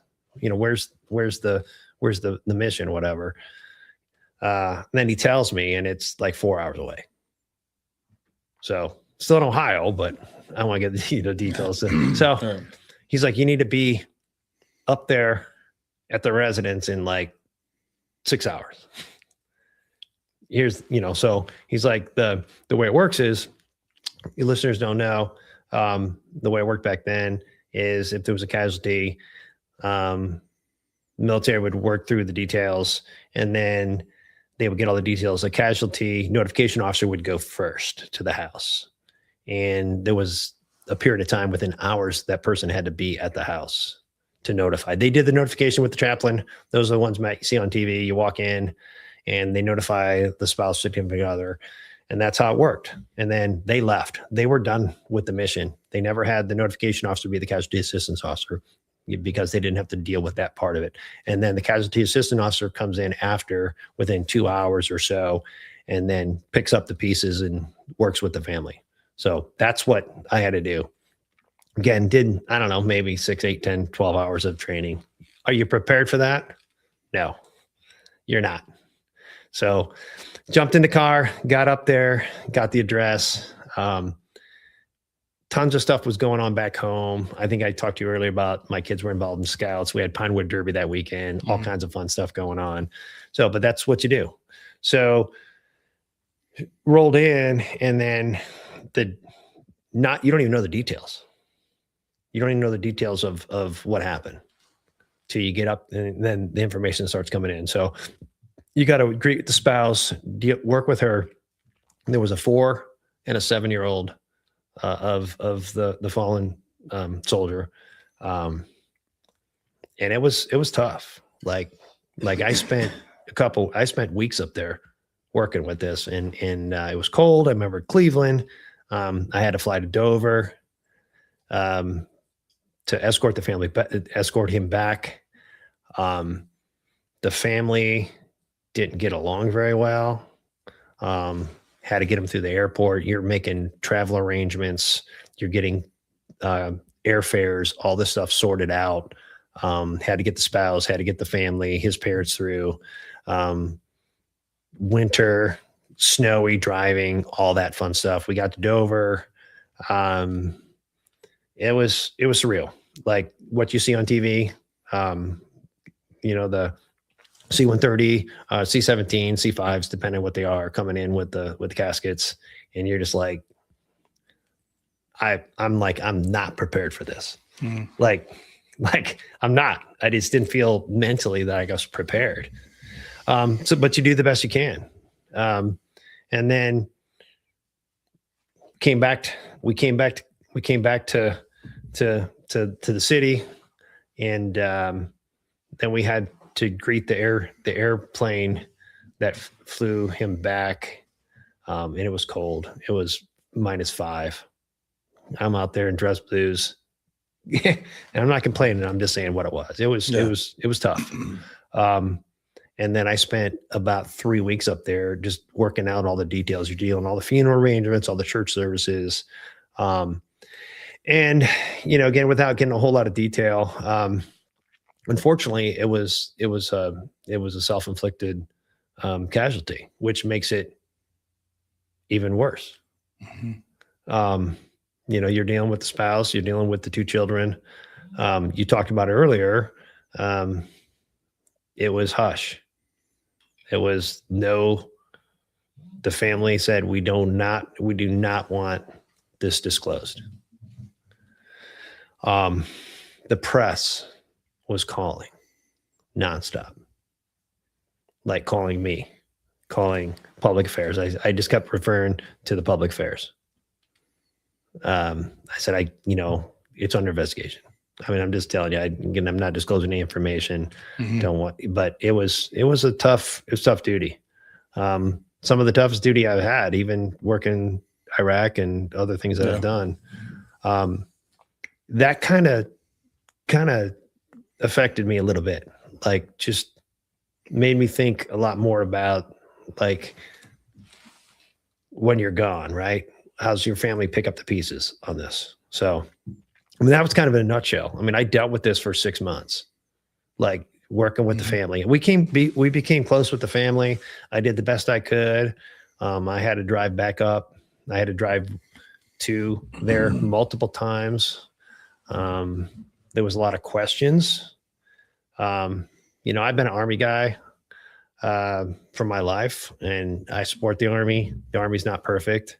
I thought there were some mistakes made along the way. Without giving too many details, I just thought things didn't go the way they should have. People should have been on this quicker, right? It maybe become a better person, a better leader in identifying some of these issues that we are concerned about. PTSD, suicide awareness, all those things that we identifying these things and seeing before they become what they are. Yeah. I think it was preventable, is what I'm going to say, without getting into details. Yeah, I mean, I wish everything was preventable. I mean, we talked about that. We talked about that a lot because I'm sorry that happened to you, and I'm sorry that happened to the family, and I know that's tough. I mean, it's tougher for the family than me. But. Yeah, but I mean, you did say I could see how it changed in you before. I mean, and you're being honest about it. I mean, there's a part of that that's tougher than actually, being deployed in a combat zone, because it's the reality of what this happens. I mean, I have it that, when I was contemplating suicide, I can tell you I did not think about my family much.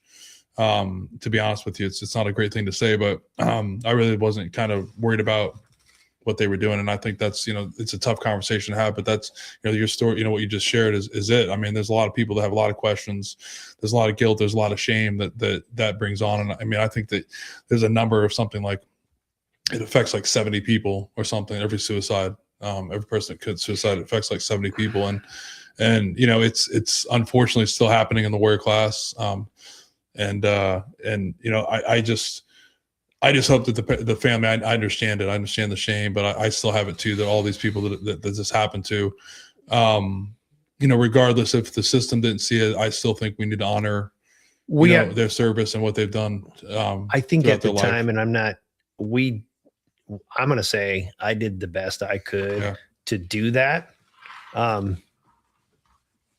To everything from, because then you're dealing with even the logistics that you don't even think about, the insurance and all those things, SGLI and all that stuff. I mean, I had no idea. I mean, yeah, you remember when you're going through and you sign all that stuff and you're like, okay, whatever. Right. Yeah, you don't pay attention. But then you got to deal with it.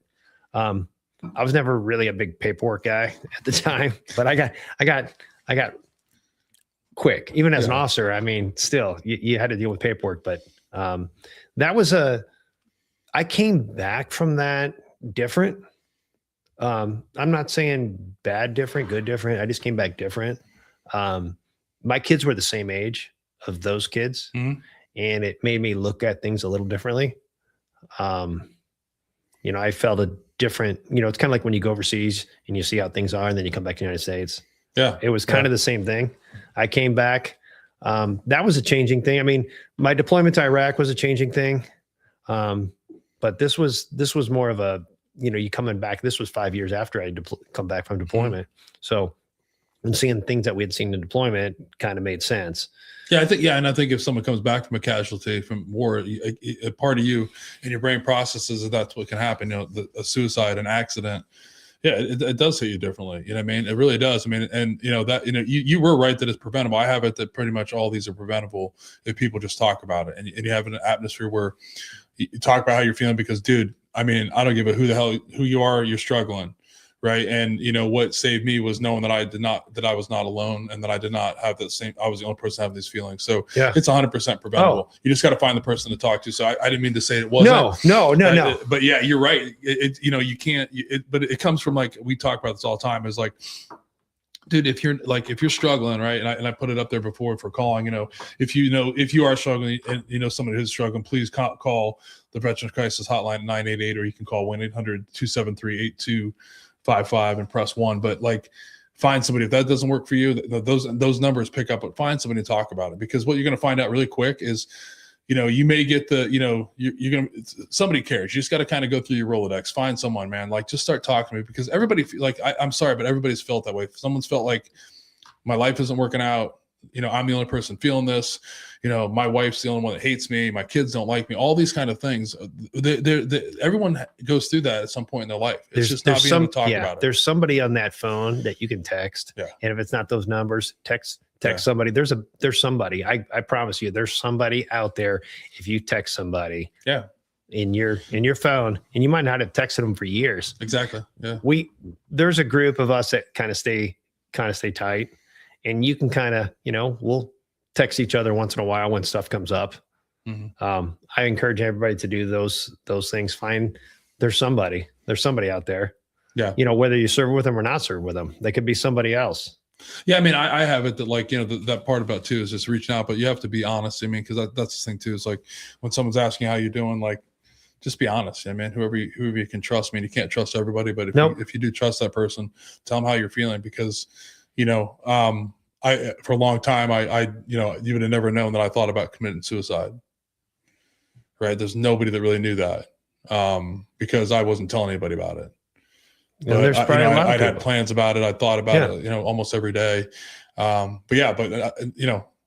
honestly thought there was something wrong with me. You know what I mean? Because I'd, be looking at this person and say, why don't they feel the same way about this that I feel, or whatever. And it's just, a lot of it is, like I said, I do have it. That's why I started doing this years ago, is just talking about it, because people, people could say what they want to say.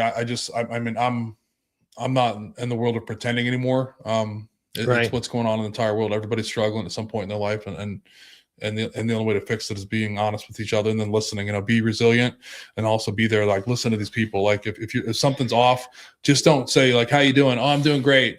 Things are great. And their life's not great. Saying, well, what's going on? Like, how are you feeling about, I saw that, but you had a post that you and the wife aren't doing great. What's going on with that? Don't let people get off the hook a little bit. And I don't feel bad about that anymore. You know what I mean? Well, here's the challenge, especially with our current active duty members and those that are still in.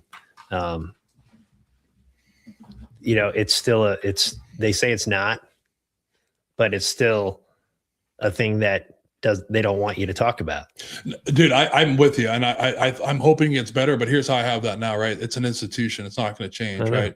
But here's the deal, man. Like, if you're struggling at 13 years in the military and you're worried about making E6, here's what I'll tell you. You're probably not going to make it, because you're going to fucking blow your head off. Yeah. So who gives a shit about making E6 or E7 or whatever rank it is, or being judged or something? Because if you don't fix the problem there, you may blow through it, and you may make Sergeant Major. And you're seeing it all the time. You're seeing these guys that get off active duty, senior leaders that are taking their lives, that, it's happening. So I tell people, you gotta, it's your life. Right. So, and the hypocrisy about that, why I get pissed off about it, is because all those leaders are still feeling the same way. I can't tell how many people. I mean, I remember putting 2 guys in the 72-hour, psych ward, right? And them talk about stuff. And the whole time I was like, what the fuck, man? I had thought about killing myself too.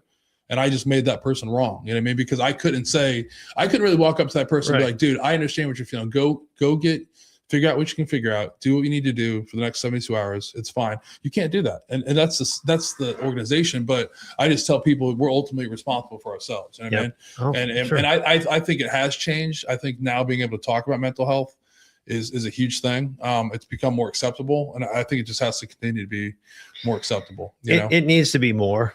Yeah. Especially like I don't want to give you real details, but like if you're a new recruit going in and, I'm just being honest, we're talking honesty, right?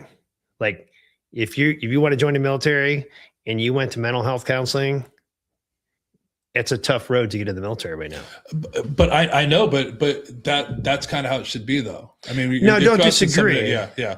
I mean, it may not be for you, but correct. But it depends what it is. Yeah. But we're encouraging people, You're starting to see things change. I mean, they just raised the enlistment age. I did see that. I did see that. Drug use, all this kind of stuff. I know. And it's definitely changed from the time we went in because it's hard to explain to people. Like, I love when people are our age, they'd be like, oh, you can't, like, oh, you couldn't do anything else. But then you start realizing, holy shit, like I met I checked a lot of blocks that like to get in, it was hard. Like everybody wanted to go in. Not everybody wanted to go in, but not everybody that wanted to go in went in. Like, I mean, you had to have like, everything had to, you had to have all your fingers. You had to have your mind. But you check. No. But it still was difficult. I mean, you couldn't hide some of the things that they're letting in. But I hope the mental health thing, it's a different thing. I think there's a difference between actual.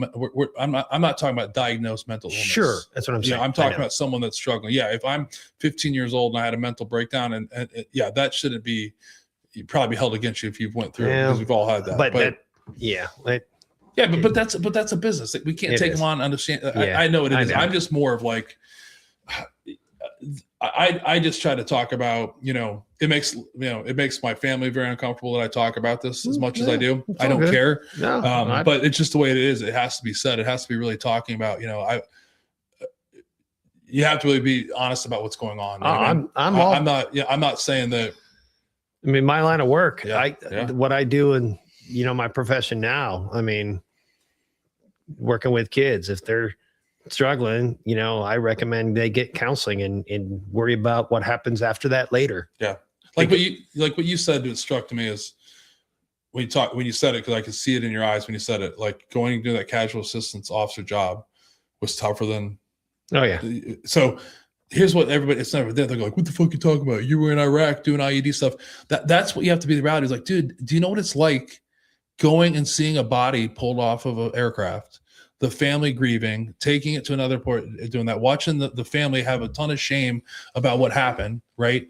And then watching the family bicker or whatever to do with it and have all these questions about why it happened, right?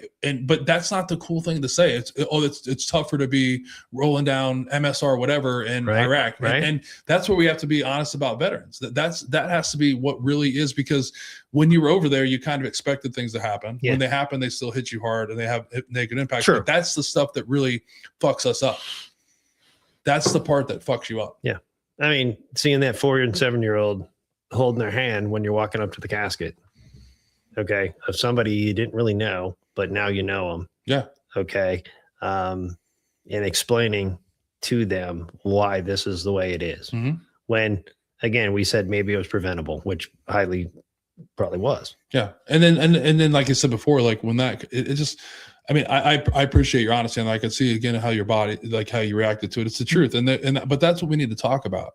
We need to really talk about that's the reality of the things that like take us to the grave, because it's hard to say. Like people go like, oh, you didn't know the guy, all you were doing is this and humming. Like you don't know. You don't know. You're that connection to that family, but just witnessing the family, everything that I myself in the military is stuff that happened to family members. I mean, the other people, it wasn't really necessarily what happened to me. It's like what you saw and what you have to live with in that. And you're like, what the hell? I mean, like, well, how could this happen? There were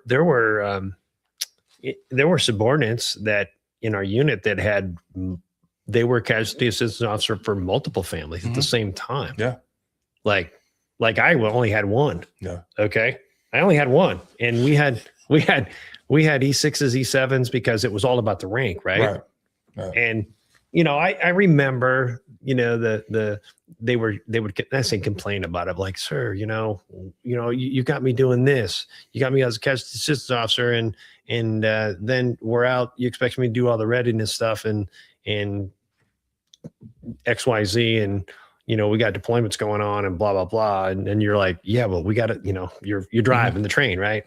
I mean, again, you learn from experience. I mean, so that was something. I mean, for me, it was an important. I have no regrets as far as like learning from it, right? You learn and you become a different person. Those experiences you take with you. I mean, just like when you're deployed, you learn from that. But you're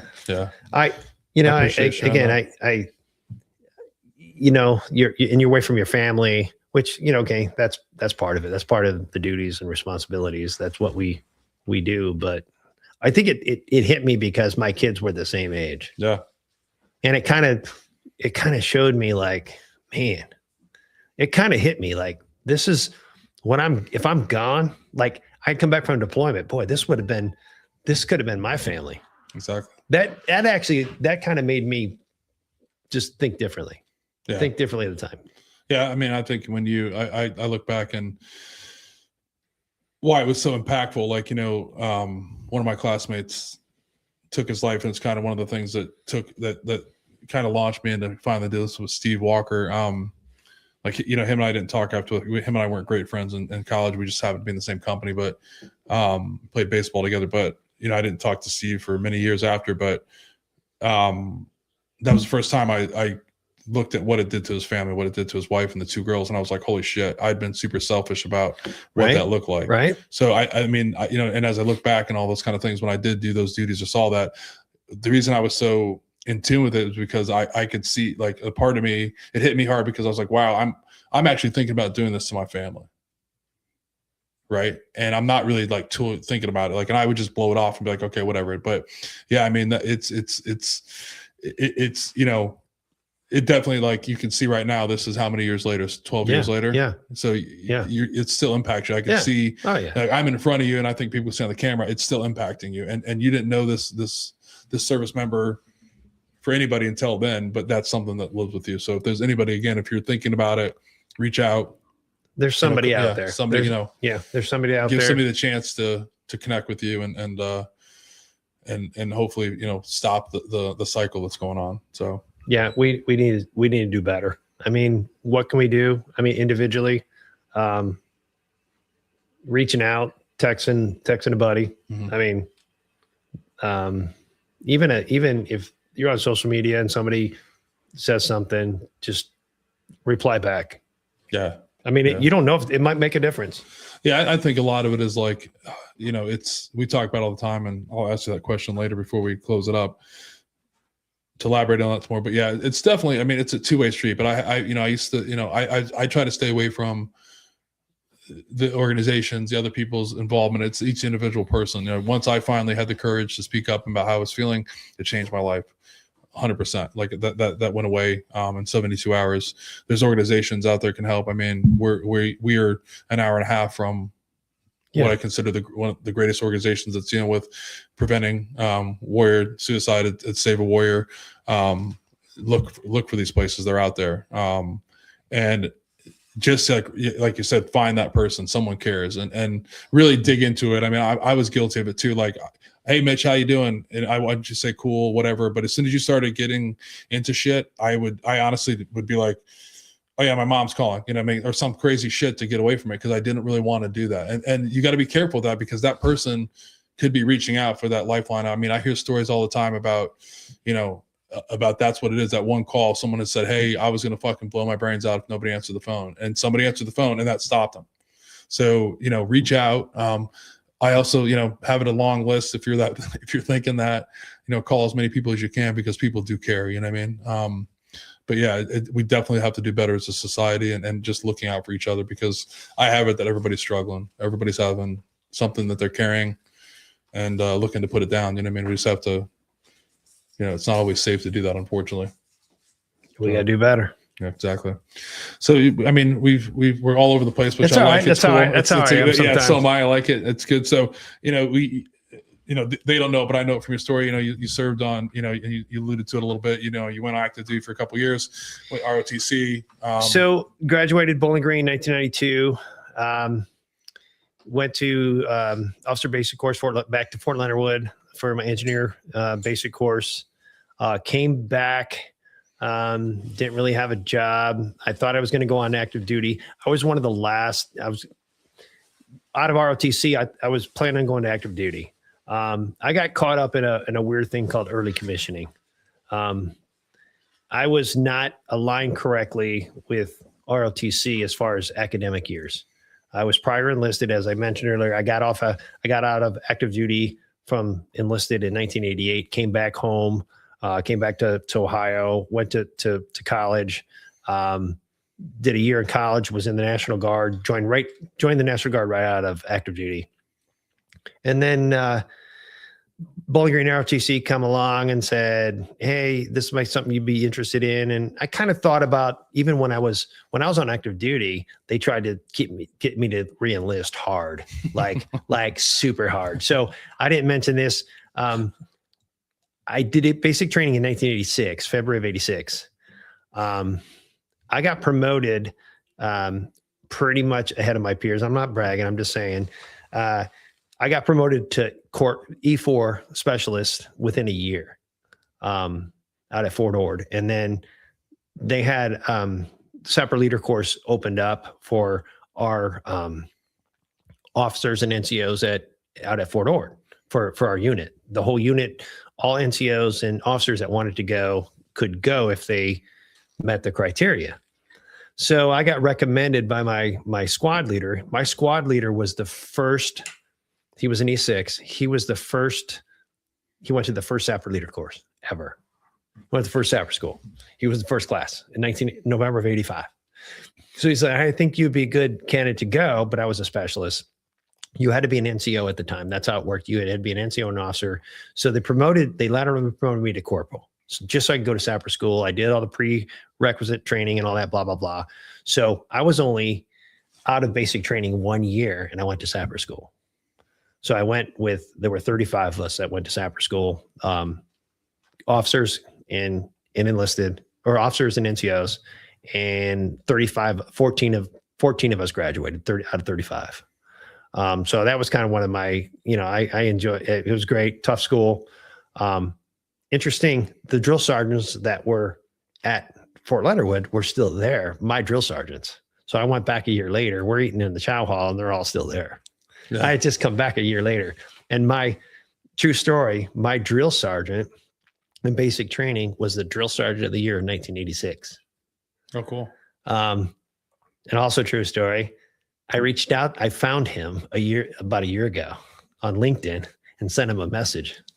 And he retired as a command sergeant major. Oh, cool. And retired as a command sergeant major with the 7th Infantry Division at Fort Lewis. Oh, that's cool. Which was kind of cool. And he went he sent me a picture back. He went to the yearbook and took a picture of me of the yearbook of 86 of basic training and sent it back. But that's this kind of story. But went to sapper school in 87, ETS in 88, came back to Ohio, joined the National Guard in 88, and then joined ROTC in 89. But I was only a sophomore. So the way ROTC is, you're supposed to be as an MS3, be a junior or senior, but I joined as a sophomore because back in the day, you could get commissioned before you graduated. Back in the late 80s and 90s, even though as long as you completed all ROTC requirements, they would commission you as a second lieutenant and then allow you to graduate. Okay. And if you were in the Guard Reserve, you could continue to be an officer in the Guard Reserve until you graduated. Well, what was happening is a lot of officers, they were losing track of them. They weren't completing the requirements. They were not passing their PT test, height and weight or whatever. So they eliminated early commissioning. Well, they eliminated commissioning. That's one of the reasons I joined off cycle. So I could be in the Guard at the time, be an officer, and then go on active duty. Well, they said, you can't do that anymore. So they said, you can't get commissioned until you graduate, which would have been like another year and a half. So back in the day, you didn't get called. It wasn't time in service. So all this time in, I'm not getting counted as anything, which was ridiculous. Right. So they worked some stuff out. End of the day, they said, if you decide to stay in the guard, we'll early commission you. You have to put in a guaranteed reverse force, guaranteed GR50, whatever it's called, guaranteed forces contract, whatever. So I decided to do that instead of going active duty. Joined the guard, went to officer basic course, and then I came back after basic course. I was kind of unemployed, and back then they started this new unit called the Counterdrug program in the National Guard, and it was basically an active duty position. It was called active duty special work at the time, and I signed up for it. They said, we'll see how it goes. That was super cool. You got assigned out to law enforcement agencies. It was prior to 9/11. It was kind of a unheard of thing. We got to support law enforcement in the state of Ohio doing counter-drug operations, mostly intelligence operations. I was not an intel guy at the time, but I said, I'll learn. All right. So they assigned me out to the Bureau of Criminal Investigation in London, Ohio. They sent me out there, and they gave me 3 other soldiers to work with, and I ended up setting up their intel unit out there at BCI. Again, it was prior to 9/11, before, so it was pretty quiet, and people didn't want to know that military was still working with law enforcement at the time. What we were doing is coordinating the marijuana eradication operations in the state of Ohio. So basically what would happen is in the summer, You were that guy. No, I'm kidding. yeah, I mean, I'm just telling you that's what it was. Yeah, exactly. And that was just part of it. But then we also did a lot of other intel stuff that we were supporting. So we were using military intelligence procedures to law enforcement. Right. Okay. And supporting them. So I did that. I got signed out there for 2 years as a second lieutenant, and then got reassigned. They sent me from there. I got down. I spent a year with the United States Postal Inspection Service, which is law enforcement office of the mail. So basically all the contraband and illegal contraband being sent through the mail, we got to go out there and work that. I worked with federal agents. I had some other operations. We worked with Customs and DEA. And then after 9/11, we kind of transitioned mostly to terrorism type stuff. But then the unique thing about it is I was still a traditional guardsman with a traditional unit. So I was on active duty in the guard, but I was also assigned to a traditional unit at the same time. So I had to do double duty. So during the weekday, I was assigned to law enforcement agencies working out and about. Most of the time we wore civilian clothes, so we didn't wear military uniforms, et cetera. And then on the weekends, I would have to do my traditional drill weekend. So it was kind of like two positions at once. And then I did that for like basically 15 years. Transitioned over to military intelligence in 2004, become MI. So I was MI and engineer. And then 2003, we got the unit that I was assigned to got initially activated for Operation Iraqi Freedom. But if you remember back when it first started, we were supposed to attack through Turkey. One of the units was supposed to come in from the north, and that was supposed to be our unit. We got activated, but then nothing ever happened. Right. We sat in standstill for like a couple months. So then we got deactivated. I got reassigned to another unit, and then reactivated in 2005, and then deployed in 2005. So, but I had a really unique military experience. It was traditional, but not traditional. Right.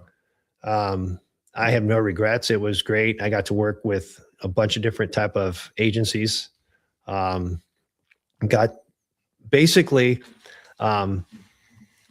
had rose from a second lieutenant through this unit, through this specialized unit, all the way through, and became a lieutenant colonel, and then became the AGR OIC of the unit. And within 6 months, I became this. Everything was perfect. I thought everything was aligned perfectly. I was doing what I exactly wanted to do. I was the OIC of this unit for the whole state. And then I got the call. We're reassigning you again to a traditional unit. You're going to become the Brigade 3. and I didn't like it at first. Yeah. So you probably still don't like him. That's okay. Yeah, I Fine. didn't like it. Yeah. But, again, the military calls and, I did grumble. But the military calls, you go where the military Yeah. calls and tells you to go. So my military experience was very unorthodox. Like we were a special unit. I got to do a lot of fun stuff. Yeah. You're those evil black helicopters that were getting people spot for many years. We were. You would hear. Yeah. Again, why? What? No. And you look back at it now where we are with things. But we got to, back in the day, and I'm not judging anybody, but back in the day, we ran around Southern Ohio, from now, whether on the ground or in the air, looking for the contraband. And it wasn't always safe either down there too. I have a great family story. I will tell you off the air. It doesn't have. It's all right. I won't But call anybody out, but it's a good one. It was Not you. It was a good experience. And then I took what I learned from there, and all the things that I learned with the military, working in law enforcement agencies, working with the federal agencies, kind of put that into practice now in my full-time job. So it was a good experience. So we could probably talk for days about that. So I got a couple highlights I want to talk about. Okay. That's okay. Of course. We're rolling along. Of course. Conversation, but you had like many service members. You had a child that was born while you were deployed. I did. Yours is kind of unique, although it wasn't unique to happen. Talk about that a little bit if you want. Yeah. So as I mentioned earlier, I got called to service or active duty in September of 2005. We went to the mobilization site. We went to Atterbury for our pre-trained mobilization. My oldest child was 5. I had I think my son was 2, and my wife was about 7 or 8 months pregnant at the time. But we kind of knew at the time when I got deployed, when I went overseas, that she would probably have the child when I wasn't going to be able to get back. It just wasn't going to work itself out. It was our 3rd child. Not that the 3rd child is not important to be there, but we just kind of knew it wasn't going to happen. So we started putting some things in motion early. Riverside Hospital, where the child was going to be born, they had a fantastic media person, and they had contacted us and said they had bought a webcam. And again, let's date ourselves back to 2005. Where we are today with technology and where we are with the cameras and all that stuff. There's 2 of them. It was a little more, a little more rustic, so to speak. They bought a brand new webcam, and it wasn't actually bought for our birth. It was bought for another Marine that was going to have a child about the same time, but for some reason it didn't work out quite well. So we had coordinated kind of ahead of time. If this was going to happen, they were going to they wanted to do this. We had to sign some other paperwork, etc. So I got sent over we were in Iraq. It was December of 2005. And then I got the call that my wife was in labor. Took her to Riverside Hospital, and they had the webcam set up, and it was pretty like we're sitting in Iraq. We're in a trailer, like one of those trailer kind of things, whatever you call them. I have my personal laptop. Okay. And we had a local internet system. You know what they were called, but we had like 10 of us on this satellite system. It was it wasn't a military internet system. We would pay a guy who paid a guy who paid a guy who went off base and paid a guy, and who knows where the money ended up, and they flipped the switch and we had internet on a satellite. That's really how it was. Okay. And again, the bandwidth was pretty minimal at the time. You're dealing with sandstorms and all that kind of fun stuff. So got the call that, the wife. So I logged on, and it's not great. It's working, but as long as nobody else is on the internet, we're sharing this T1 line or T5 line, whatever they call it now. So everything's working. I can see my wife. I can see it. She's in the delivery room. It's a one-way camera. I can only see her. She can't see me. She can hear me with the microphone a little bit. And everything's going good. She's kind of in labor for a little while. Her family was all there.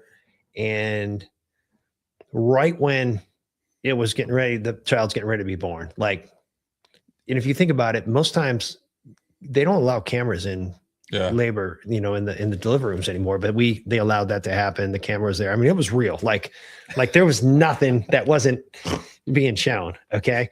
So I'm sitting in there in my trailer. Why the fuck did you do this? Yeah. I'm sitting there in the trailer and we're getting ready to go.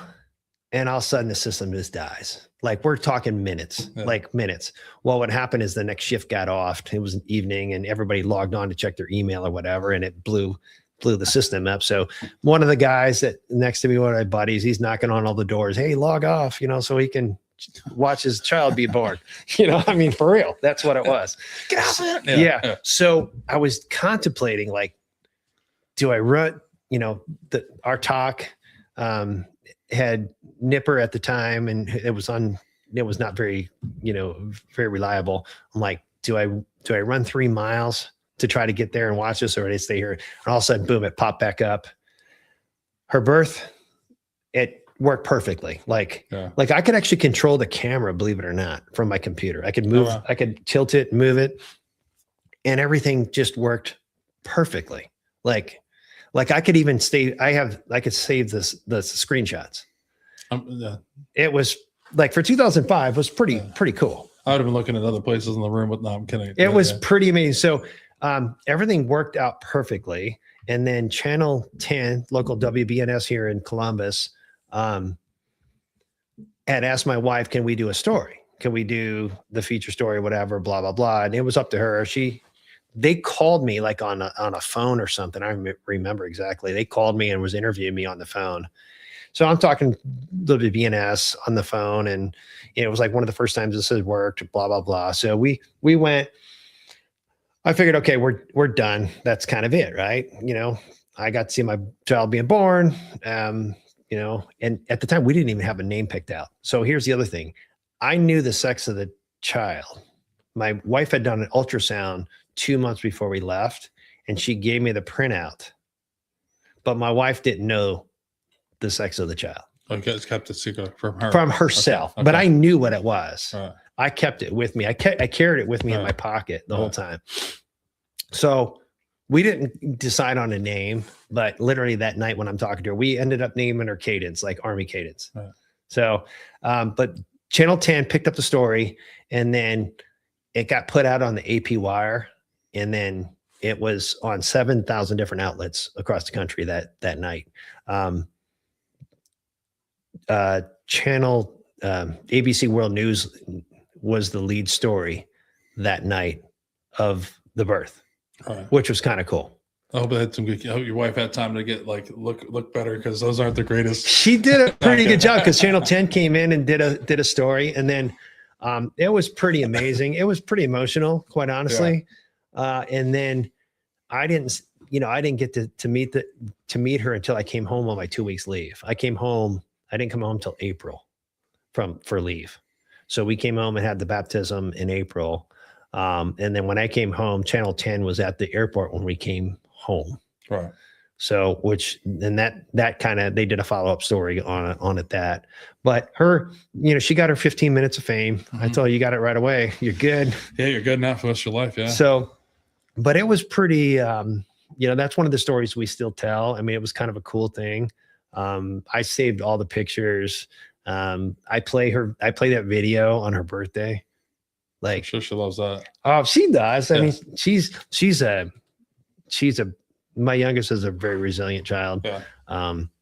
She gets it. She kind of likes it. I mean, she likes the fame that she had, but it was I appreciate my command at the time, allowing it. One of the things that was supposed to happen the next day, and we were busy in Iraq. It wasn't like we weren't doing anything. Okay.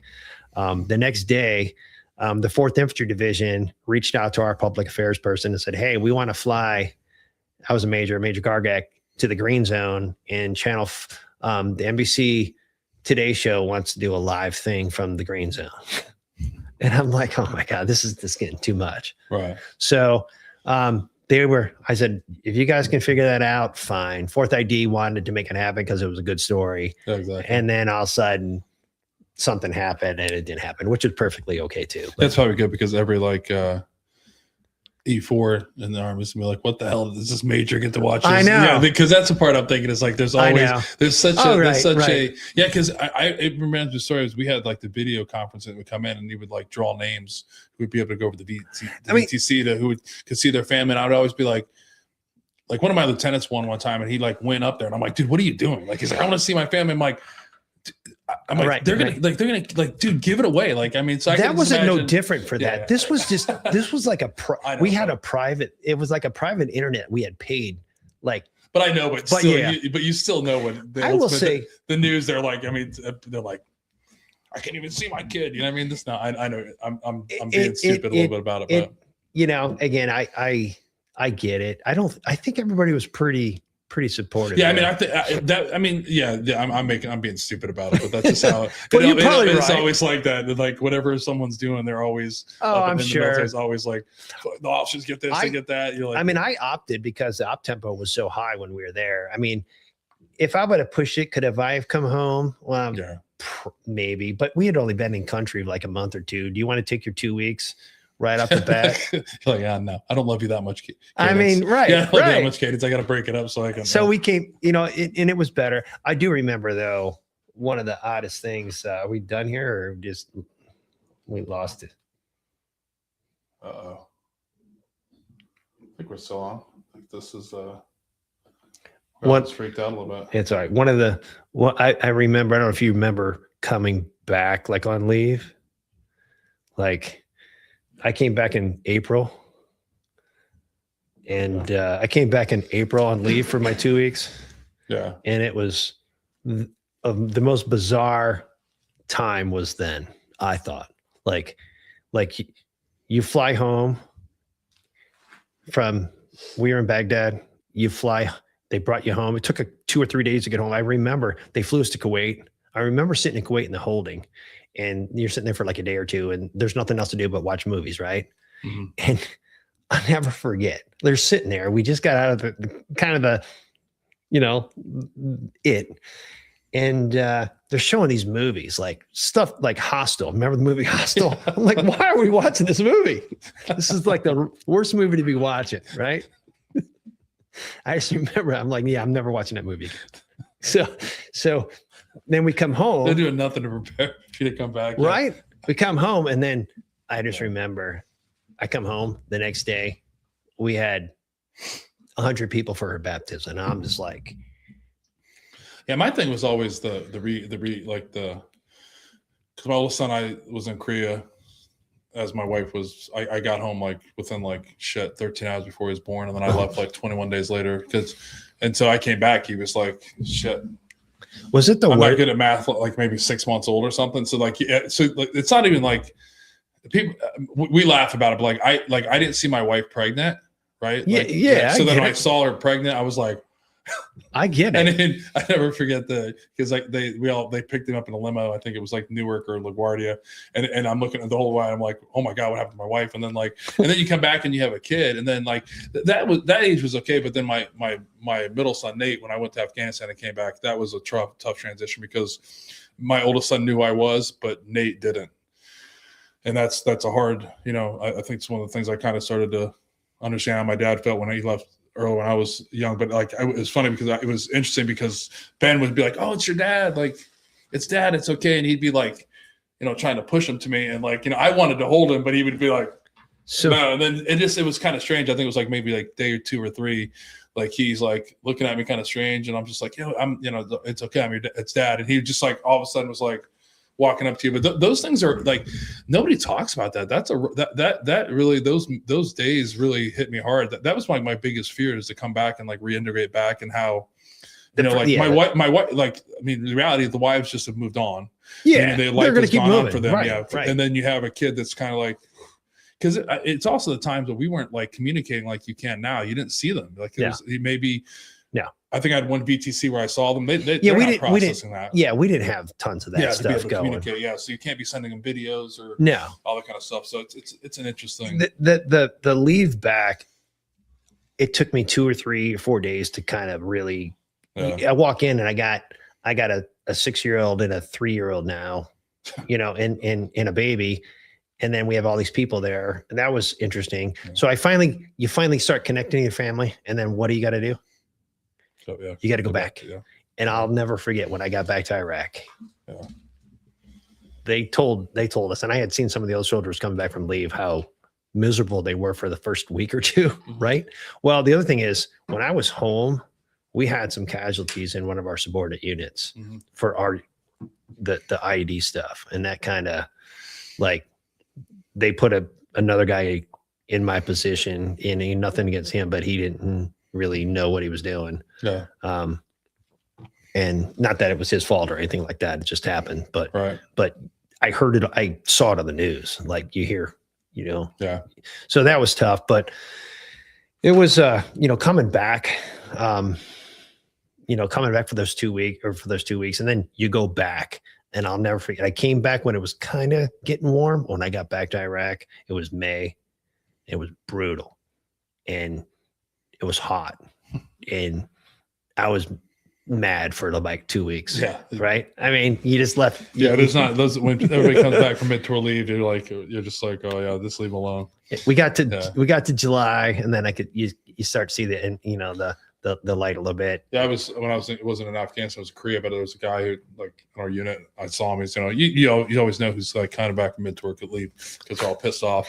But this guy was like he got U4 or something. He was just, I'm like, what's the matter? I'm back in mid-tour, and I'm like, dude, we all do it. Like, suck it up. It's like, well, did your fucking wife just up and leave you? And I'm like, what? And he's like, so he's just like, just goes off on this tangent. And I'm just like, have you like told? Cause he wasn't in my chain of command. I'm like, have you told like anybody this yet? And they're like, no, I haven't told it. I'm like, let's go talk to the chaplain real quick. But yeah, these things happen. Like life goes on. Like sometimes people come home. Of course, families aren't there. I mean, the 2 weeks aren't great when you get back. So yeah, it's a tough thing to do. I always thought sometimes whether it was like worth doing it or not, because kind of it takes you out of the game, and then you got to get thrust back in it. But I think overall, I think it's a good thing. And these are the things that I think I told you earlier. Yeah. My son will be going in the military here very soon as an officer, and I'm like, yeah, you need to start.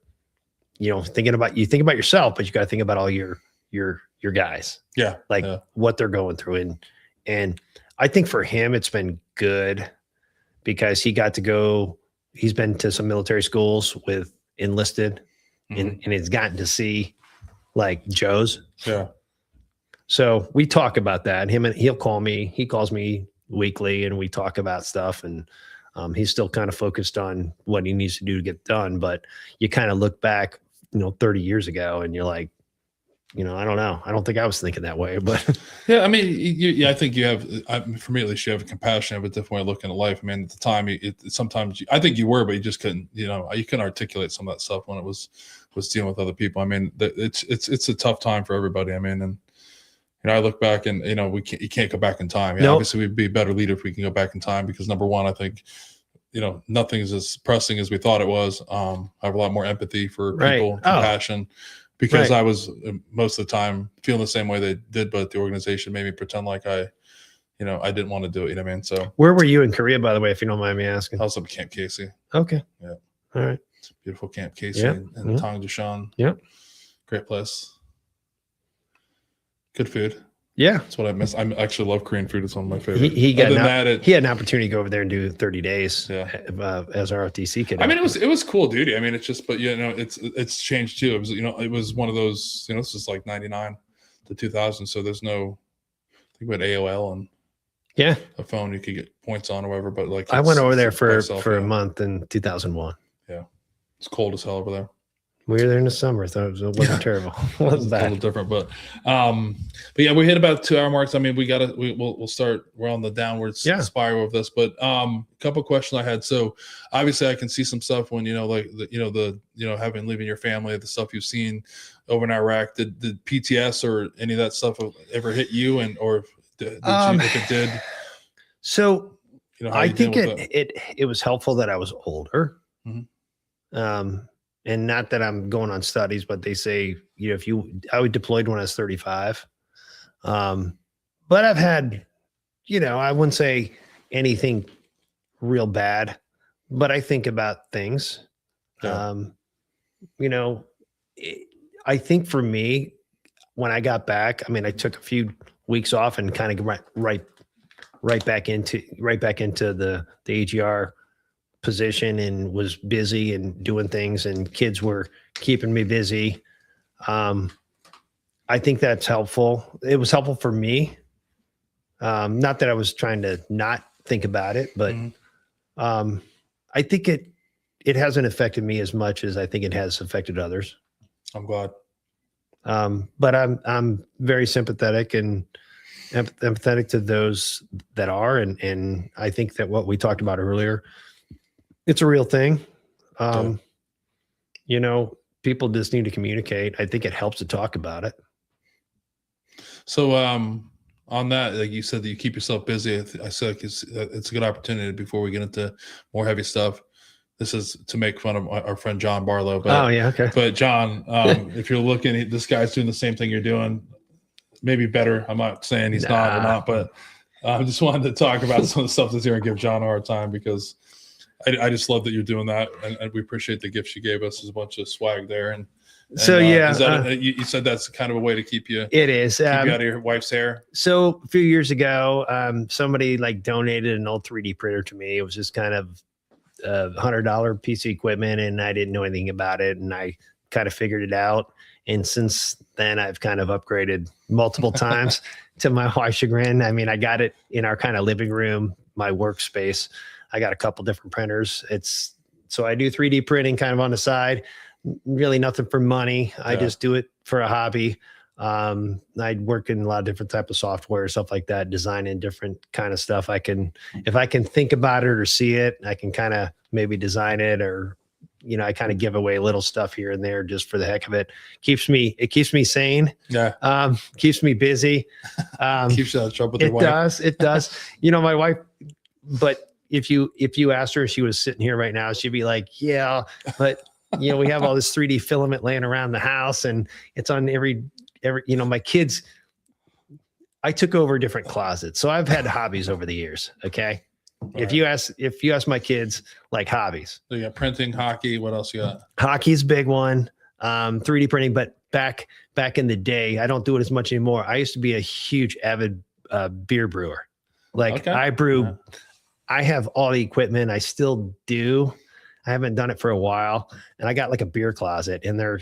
So the kids couldn't put any of their clothes in the closets because I had my beer closet. So what was your favorite beer to make?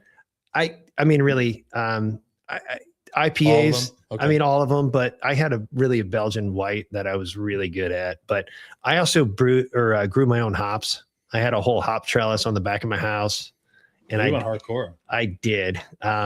The hop trellis, I haven't grown any hops there it's still holding after 10 years. It's still PVC. We just looked at it last week. It lasted through the windstorm. My siding didn't last through the windstorm, and my roof didn't make it through the windstorm, but my hop trellis is still there. So beer brewing, but 3D printing is something I can kind of do like on the side. Enjoy doing it. It's something to keep me kind of occupied. I have a 5-year-old German Shepherd that her and I pretty much hang out on a regular basis. So these are things, and other veterans out there, I mean, if you're struggling with different things, find something you enjoy to do. Don't just sit there. Yeah. I mean, I don't know. That's my experience. So I was going to ask about cocoa.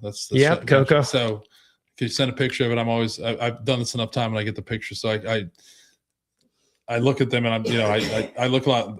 I look at them more than just post them up there. Okay. And it's just interesting what people send pictures. So, you know, a lot of times I see people send the animals because they're involved in it, like service animals or something. So Coco is not a service animal, but what is Coco for you? She's my service animal. Yeah. She is my service animal. I have my wife would say that same thing. And my kids, they're like, yeah, three of us went to college and you got a dog. Yeah. But she's definitely my go-to. I mean, my wife. So what is it about her that keeps you calm, or like what is? You know, I work maybe 30-40% from home. My wife works most, during the day. So we're home by ourselves during the day.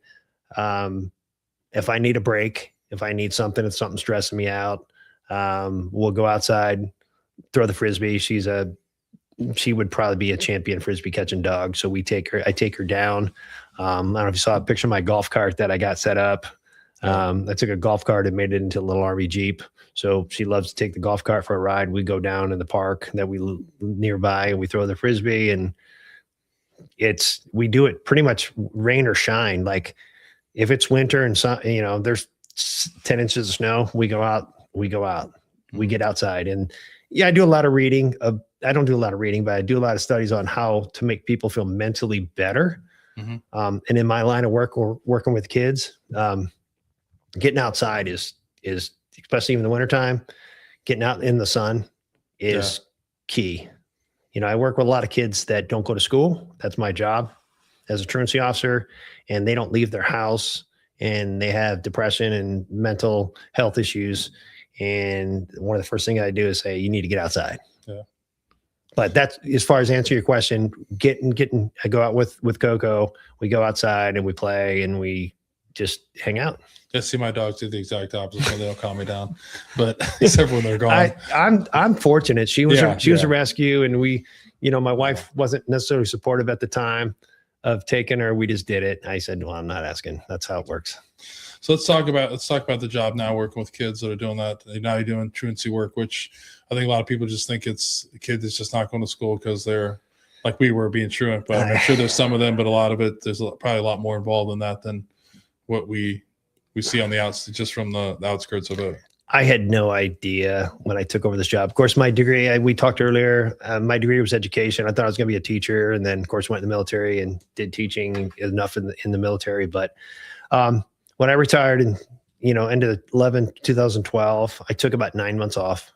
So that was another thing I did. I took 9 months off and fixed the house and worked on those things. But then I got a little bored. So I started subbing. I started being a substitute teacher at the kids' school. I was a celebrity sub. So anytime I got called in, my kids enjoyed me having at the elementary school, but I did that for a little while and it was okay. But they said, hey, we got something that's a little more in line with your skill set. So they said, we want to develop or create this new position. They didn't have it in Madison County. So basically a truancy attendance officer for the local school district. So I, at that time, covered 4 different districts. And I had no idea that there was another culture of families and parents, and again, kids that missed the amount of school that they missed for whatever reasons. And again, I'm not judging. I'm just telling you, like I thought I was going to be working high school kids that skipped school for a couple of days. That's what I thought it was going to be. Exactly. I deal with the extremes. I deal with kindergartners, first grade, second grade, third grade, all the way up to 12th grade, but primarily elementary and middle school, missing large gaps of their education life. And when I say large gaps, generally speaking, public schools are in school 180 days out of the school year. I mean, I got kids that miss 50, 60, 70% or more days, percent, 90 days. It's not uncommon. Think about it. If you're in first, second, third grade and you miss that much school, where are you going to be in second, third, and fourth grade? You're going to be behind, and so forth and so on. So those numbers, what's causing that? Is there like, can you put like the top 3 things of what you're, the top 3 things I would say, primarily even at the adult, but the middle school, is sleep. Like there's a lot of things that keep us from our sleep, but adults, but children need, 9 to 11 hours at the elementary level, and at the middle school and high school, 8 to 10, they're not getting it. Like there's a lot of reasons they're not getting the sleep. Is it stuff going on in the house? Like, absolutely. Absolutely. Drug abuse, social issues, Gotcha. Cell phones, electronic devices, parents working, single parents working, they get up and go to work, and the kids don't go to school. I got 4th graders that are responsible for getting themselves up and out the door. Yeah. Okay. Well, how many 4th graders, how many 7, 8, 9-year-olds are going to get up and out the door when their parents, and I'm not saying that's all the thing. And we got other parents that just don't value education and don't get their butts out of bed and get their kids out the door. Yeah. So I deal in the extremes. I deal locally with the courts. I deal locally, we're a small county. We work very closely together with the probation department in Madison County juvenile court system. I'm in court a couple of times a week if needed. I file charges if needed. I try to work with the families, and I use a lot of my military experience working with these kids. And we had talked earlier about my experiences with a large family. Like, I'll go into a house in the mornings. The schools will call me. I'll go knock on doors and see where the kids are. And, I'll hear about arguments and this and that between siblings. And I try to use my personal experiences. Listen, I had 9 sisters. Okay. I don't want to hear it. You don't have Okay. Listen, kid. No, that's what I tell them. No. I was in a house the other day where a young gal, 13-year-old, that was a troubled kid. And, I think we connected. Like, listen, how bad is it? Like, but, we also work closely with the local agencies, mental health issues. I had talked to you earlier. I think a lot of our kids, that I work with are just, the parents want something better for their kids. So sometimes their children don't become resilient, is what I see. Mm-hmm. Okay. Because they protect them sometimes too much. So I'm a pretty reasonable person. I can try to connect with the parents. I try to connect with the kids. Some of them don't like me. I give them strategies. I give them real world strategies to get their kids out of bed. But, trying to get your 16, 17, 18-year-old to school when you didn't do it when they were, 6, 7, 8 is very difficult. It's hard to break that cycle if you didn't put those parameters in place when they were young. Yeah. But I work with all families. But if push comes to shove and we have to, do what we got to do. But mental health counseling, we work with, I work with the local children's services, with the county court systems. We try to work together.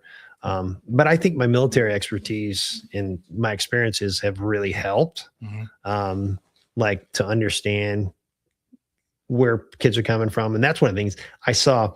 I wasn't doing this job when I was in Iraq, but it made me think back, like, when you were driving through Iraq and you saw the kids, like, I had kids, so I could definitely tell what the nature of the feelings were in the town, right? By looking at the kids, right? Yeah. Some of our younger soldiers didn't know that because they didn't have kids. Like, you kind of know when you're going through a bad part of town, right? You just do. Yeah. Yeah. There's different signals, but I kind of pick up on this when I'm out in my full-time job. I work closely with the school resource officers. We just did, before I came here today, we went out and had to go track down a family. Right. They hadn't been to school. We go and knock on doors and figure out what's going on and get the facts. And, I'm straight up, I'm transparent with them. And listen, if your kids don't go to school, in our county, adults can go to jail. Yeah. That's not our first thing that we do. We try to work with them, but end of the day, your kid needs to go to school because that's the best thing for your child. But that's kind of what I do. I've been doing this now. I'm on my 13th year. I thought I was calling it quits last year. And then the 2 districts that I work with called me back and said, hey, we're going to work with you a little bit. And they made it to the point where I couldn't really refuse the officer. So it's flexible. One of the things I enjoy about my job, and for those that are out there that went from a high stress military position to another high stress military position, what I enjoy, and take it for what it is, I don't supervise anybody. Yeah. So I kind of enjoy that. Not a bad thing. I'm not in management. So, I manage kids, but I manage myself and I don't have to like supervise anybody. That does make it a lot easier most of the time. So I enjoy it. But I just when the truancy thing, I just think of like I was a dude that was catching people at the mall, doing some stuff like that. Now it's so much more deeper than it is. There is some of that, but after 2020, with a lot of the different type of programs in schools, I used to walk through Walmart all the time out in London and, talk to kids and see if they're not in school, but it's hard now because there's so many different programs they could be in. Yeah. I'm still not opposed to going up and asking them. Yeah. It's just, okay, here comes Gargac around. Oh yeah. Oh yeah. No, that's the truancy officer was just, I know. And it's interesting. Cause it's when you brought it up, obviously that's the first thing that goes to my mind is the the Spicoli from Oh, Fast yeah. Times at Ridgemont High, but yeah, it's a real thing that's going on. I mean, not only because of, like you said, the working parents. So there's a Mental big illness, push yeah. right now. The Columbus Crew and some of the other programs, it's called Stay in the Game. It's a big program to push for school attendance. And after 2020, attendance has just been, I mean, if you look at the numbers, it's terrible. Yeah. I mean, you're in school 180 days. If you miss just 2 days a month, that's 10%. You miss 18 days. And think about it. Some kids can survive that, but Yeah. a lot of kids can't, like academically. Yeah, that's an interesting one, because then I watch all the days that they give them off for like parent teacher stuff. Oh, I and know. like it's like I get it. I think staying in school is important, not just like for all those things. I mean, it's interesting how this times change. Like I get that parents have different thoughts on it. 2020 did change some stuff. I mean, people having like, I'm not letting my kid go to public school. They're just not doing their whole thing. I get that whole thing, and I commend you for being in that that line of work. To do that, because that is ultimately helping the community and helping each kid that you can make an impact. And with. I'm a supporter. I mean, there's a lot of families in our community that homeschool their children, and I'm not opposed to that whatsoever. Matter of fact, I applaud it if you have the capability. But you can't. It's very difficult to start homeschooling a 14-year-old. Like deliver that education to the child if you're the parent. If you haven't done that when they were younger, exactly, it doesn't work very well. Yeah. But that's just my thought.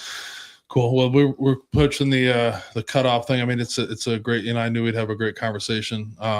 Anything you want to talk? It's your story. I mean. No, you've been doing a lot of things. I think you served the country for a long time. You're doing that job. You're involved with the Ohio Military Kids Program. You've been doing a lot. Yeah, of stuff I forgot to mention back, that. Yeah. For those that are not aware, look at Ohio Military Kids. It's a great organization. I was fortunate right out of retirement to go be a volunteer for that program for a number of years. My wife and I both volunteered for Ohio Military Kids. And if those are not aware, it's an organization sponsored by the USO, Ohio National Guard, and some other organizations that fund it. It's a low-cost camp for military kids of dependents. They hold different camps every summer, generally up at Kelly's Island for the summer. So if you want a weekend away from your kid, you get to send them up to Kelly's Island. It's a low cost. All three of my children were campers till they aged out. And then all three of them were counselors till they aged out. My wife and I were both supporters at the time as well. So it's a great organization. So if you haven't looked at it, it's called Ohio Military Kids. I think you got a Facebook page. They have camps open. And it's a great organization for if you're a military member and with children. Definitely look into it. It's great organization. Yeah, we'll post the links to it. Josh isn't here tonight, but we'll make sure we post on your thing and on the page as well. So. Any the last things you want to talk about? You had long service. This is your chance, I appreciate everything you've done for this organization. It made me become more aware of what you do, and in some of the issues made me think about some things as well. So we'll get the word out, and I didn't want to make your 3D guide look bad, but what I will say is if you need anything else than that, I would be more than happy to provide that. And I can use it against John now. Just keep leverage. No, I'm kidding. No, put him in touch. Oh, I definitely will. We'll chat. We can talk that geek talk. You guys will be like. It's been. I have from the military perspective. A lot of people ask me why I got out. That's one of the questions you didn't ask me, but maybe that's a tough one to answer. It was time. I was still not. I don't want to come across the wrong way, but we can be honest. I didn't want to be disgruntled and be upset. I left on a high note, and I feel very positive about the military still. And I wanted to leave that for myself and for my children at the same time, to get out. And I see a lot of people that stay in longer than they should. Okay. And it becomes maybe not so good for them. Yeah. And I had to make a decision at that time. It was either 10 more years going to war college or get out now and go try something different. So what was the hardest part about getting out? Losing your purpose, your job, your friends? What was the hardest part about it? Even though you went out on your own terms, I still think those three always apply to it. If not, when you hand it off to somebody else and you can kind of still see what's going on and you feel like maybe it's not they're not doing as good as you could do. I don't know. Does that make sense? And I think but everybody, it moves on. it does. Yeah, Well, I tell everybody, you know what? That's absolutely correct. I tell my kids same thing. You're not better than the program. You're never better than program, because military comes along. There's going to be somebody replace. A new one. There's going to be somebody replaces you. Yeah. And I think I said it earlier.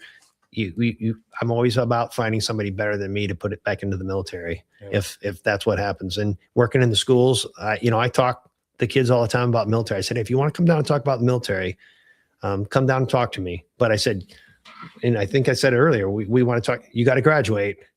Right, and you go to school, yeah. I would say be on time in the right uniform, right? And a lot of these kids I deal with aren't. Yeah, we laughed, and I think we're talking about services. Somebody said, Mark said, I'm on my 19th year in the Army. I told my kids if they want to go join the Air Force. So yeah, and be smart about it. Go to the right branch. I mean, that's always, look at all the different ones. All right. Not many people, I don't know about the Air Force, but no, but I do really appreciate you coming on. Well, thank you. It's always great because, I'm in the phase of, we're in the phase, the guys that we're meeting people that we've never met before. It's been going on for a while. It's kind of exciting to try to piece together how, the message is getting out, how we're connecting to people. And, it's always exciting to sit down and get to know people. And it's no exception with you to sit down and, Well, I do appreciate it. And this has been kind of it. I was a little nervous. I'm not going to lie. Like, you did great. Like, my wife said, "Oh, you can talk." Yeah. I said, "Well, I know, but."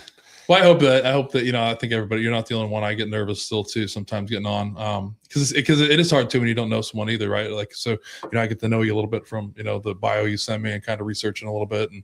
But yeah, I mean, I just hope that, we want people to come down here that it's a safe environment. Yeah. I appreciate it. Put you at ease a little bit. No, you absolutely did. Yeah. Carrying the water for the dad. Yeah, my dad did put you to work real quick. Because I did sneak in a little bit on you. Yeah, I know. I was surprised. I mean, he was coming down. They showed up late, but this guy's a trooper for sitting here for 2 hours of us yapping. Yeah, he does. He's staring me down now. He's trying to.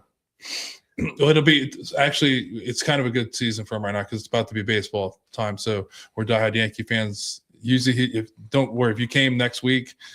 The Yankees are playing. He has his phone there. He'll be watching. So I always know what the Yankees are doing based on what he's doing. So he's not really, 100% paying attention to us per se, but I always know because he'll just be like, or if he starts getting all jittery or something, then I know the Yankees are winning. If it became a podcast of this or my mom watching the Guardians, this is not going to win. Yeah, I probably should get another camera and put it on him because the whole. Every year since I've known him, like we're crazy Yankee fans. Like, just our whole family is. But his whole life depends on whether the Yankees win or lose. He pretends like it doesn't, but he's just like I'm done with the Yankees. And then an hour later he's back, back on it. So he usually had he's coming to the season where hopefully he's did a little bit of workout. He's holding that phone all the time. So my mom's almost 94 and she has her iPad. Yeah. And if there's something going on, she's in the back room watching the Indians or the Guardians. That's him. We're probably gonna have a conversation in the next couple of days. We get an MLB package. That's what we'll be starting to get on there to do it because we can't watch the Yankees here. So, but no, he is a trooper. He's been to probably 90% of the podcast, except for when he goes and visits my sister, who's his favorite, and how that works. Too, he's done a nice job. He's done a great job. He didn't jump in at all. Gives him our moral support. We got to teach him how to work the producer, director, whatever he is. No, we can't. I mean, we could do it today because the Yankees aren't playing. If the Yankee game's playing, forget about it. He'll hit something. Everybody will be watching the Yankee game. But I look forward to it. All right, do appreciate you, man. Thank you. Yeah, thank you for coming on. Thank you for sharing your story. Thank you for your honesty. I know that it hit on a couple of spots there I really appreciate you to sharing that with the audience. So, unfortunately, this is my least favorite part of the night. But what I consider one of the most important ones is that we're going to honor a service member who unfortunately took their life. Tonight, we honor U.S. Army Sergeant Christopher James Ward, 36. Christopher took his life on February 24, 2026 in Clovis, New Mexico. Chris was born February 23rd, 1990 in San Antonio, Texas. After graduating from high school, Chris enlisted in the United States Army as an infantryman. Chris served multiple deployments with the 1st Battalion, 75th Ranger Regiment, where he demonstrated courage, discipline, and loyalty to those beside him. His time in service reflected his strength of character and commitment to something greater than himself. After completing his military service, Christopher pursued life as an entrepreneur, channeling his drive and independence into building opportunities for his family's future. Christopher's greatest joy in life was being a husband to Gabriella and a father to his son, James. He was proud beyond words of his family, and his son was the light of his life. Christopher was an outdoorsman at heart. He felt most at peace hunting at sunrise, fishing for hours, racing off-road, and simply being outside with those he loved. He lived boldly, loved fiercely, and protected those closest to him with unwavering loyalty. Chris is survived by his wife, Gabriella, son James, father Roy, mother Penny, grandmother Krista, brothers Stephen, Jaime, Jarrett, and Ben, sisters Alexandria, and numerous other relatives and families. And please, if you or someone you know is in crisis and might be considering suicide, please contact the Veterans Crisis Line at 988 or 1-800-273-8255 and press 1, or you can text 838-255 or chat online now at veteranscrisisline.net/chat. Sorry, I'm a little delayed here. But as we take it out, we'll end it with a quote here as we end episode 92. I found a Sapper quote for you. All right. No, General Flowers. Yeah, General Flowers. He said, Hey. when our nation needs a tough job done, they call the Army. When our Army needs a tough job done, they call them the Sappers. I mean, it's hard to find that quote just then. But So General Flowers, I ran with him as a second lieutenant. He was the commandant of the engineer school in 1993. He would take us out for runs and grill us on current events. If you couldn't answer the current event questions, you had to drop and give him. I was a political science, government, social studies. I was good. Yeah, there you go. And then he was the one instrumental for getting the Sapper Tab approved. So Yeah. I knew General Flowers personally. So that was 2004, right? Yes, it was. So that was a Yeah. big move for you guys. And then Yeah. just to end it with a quote here from Dr. Richard Schwartz. And it says, I try to push in my quotes that have to do with transformation and things like that. So this is, we often find that the harder we try to get rid of our emotions and thoughts, the stronger they become. This is because parts like people fight back against being shamed and exiled. So that's one of the things that helped me as I move along in my transformation True. and my road away from suicide. So again, everybody, I'd like to thank you for coming on, Mitch, for episode 92. We'll see everyone in a couple weeks. It's going to be a big episode because my father-in-law is coming on. Nice. So it's going to be a very interesting episode. All right. Looking I think forward my to dad it. will be here. It'll be a good one. So we'll see everybody in a couple weeks. And remember, be kind to yourself, honor the stories of veterans, and we'll see everyone in a couple Absolutely. weeks. Thank you, Have a great sir. night. All right, good.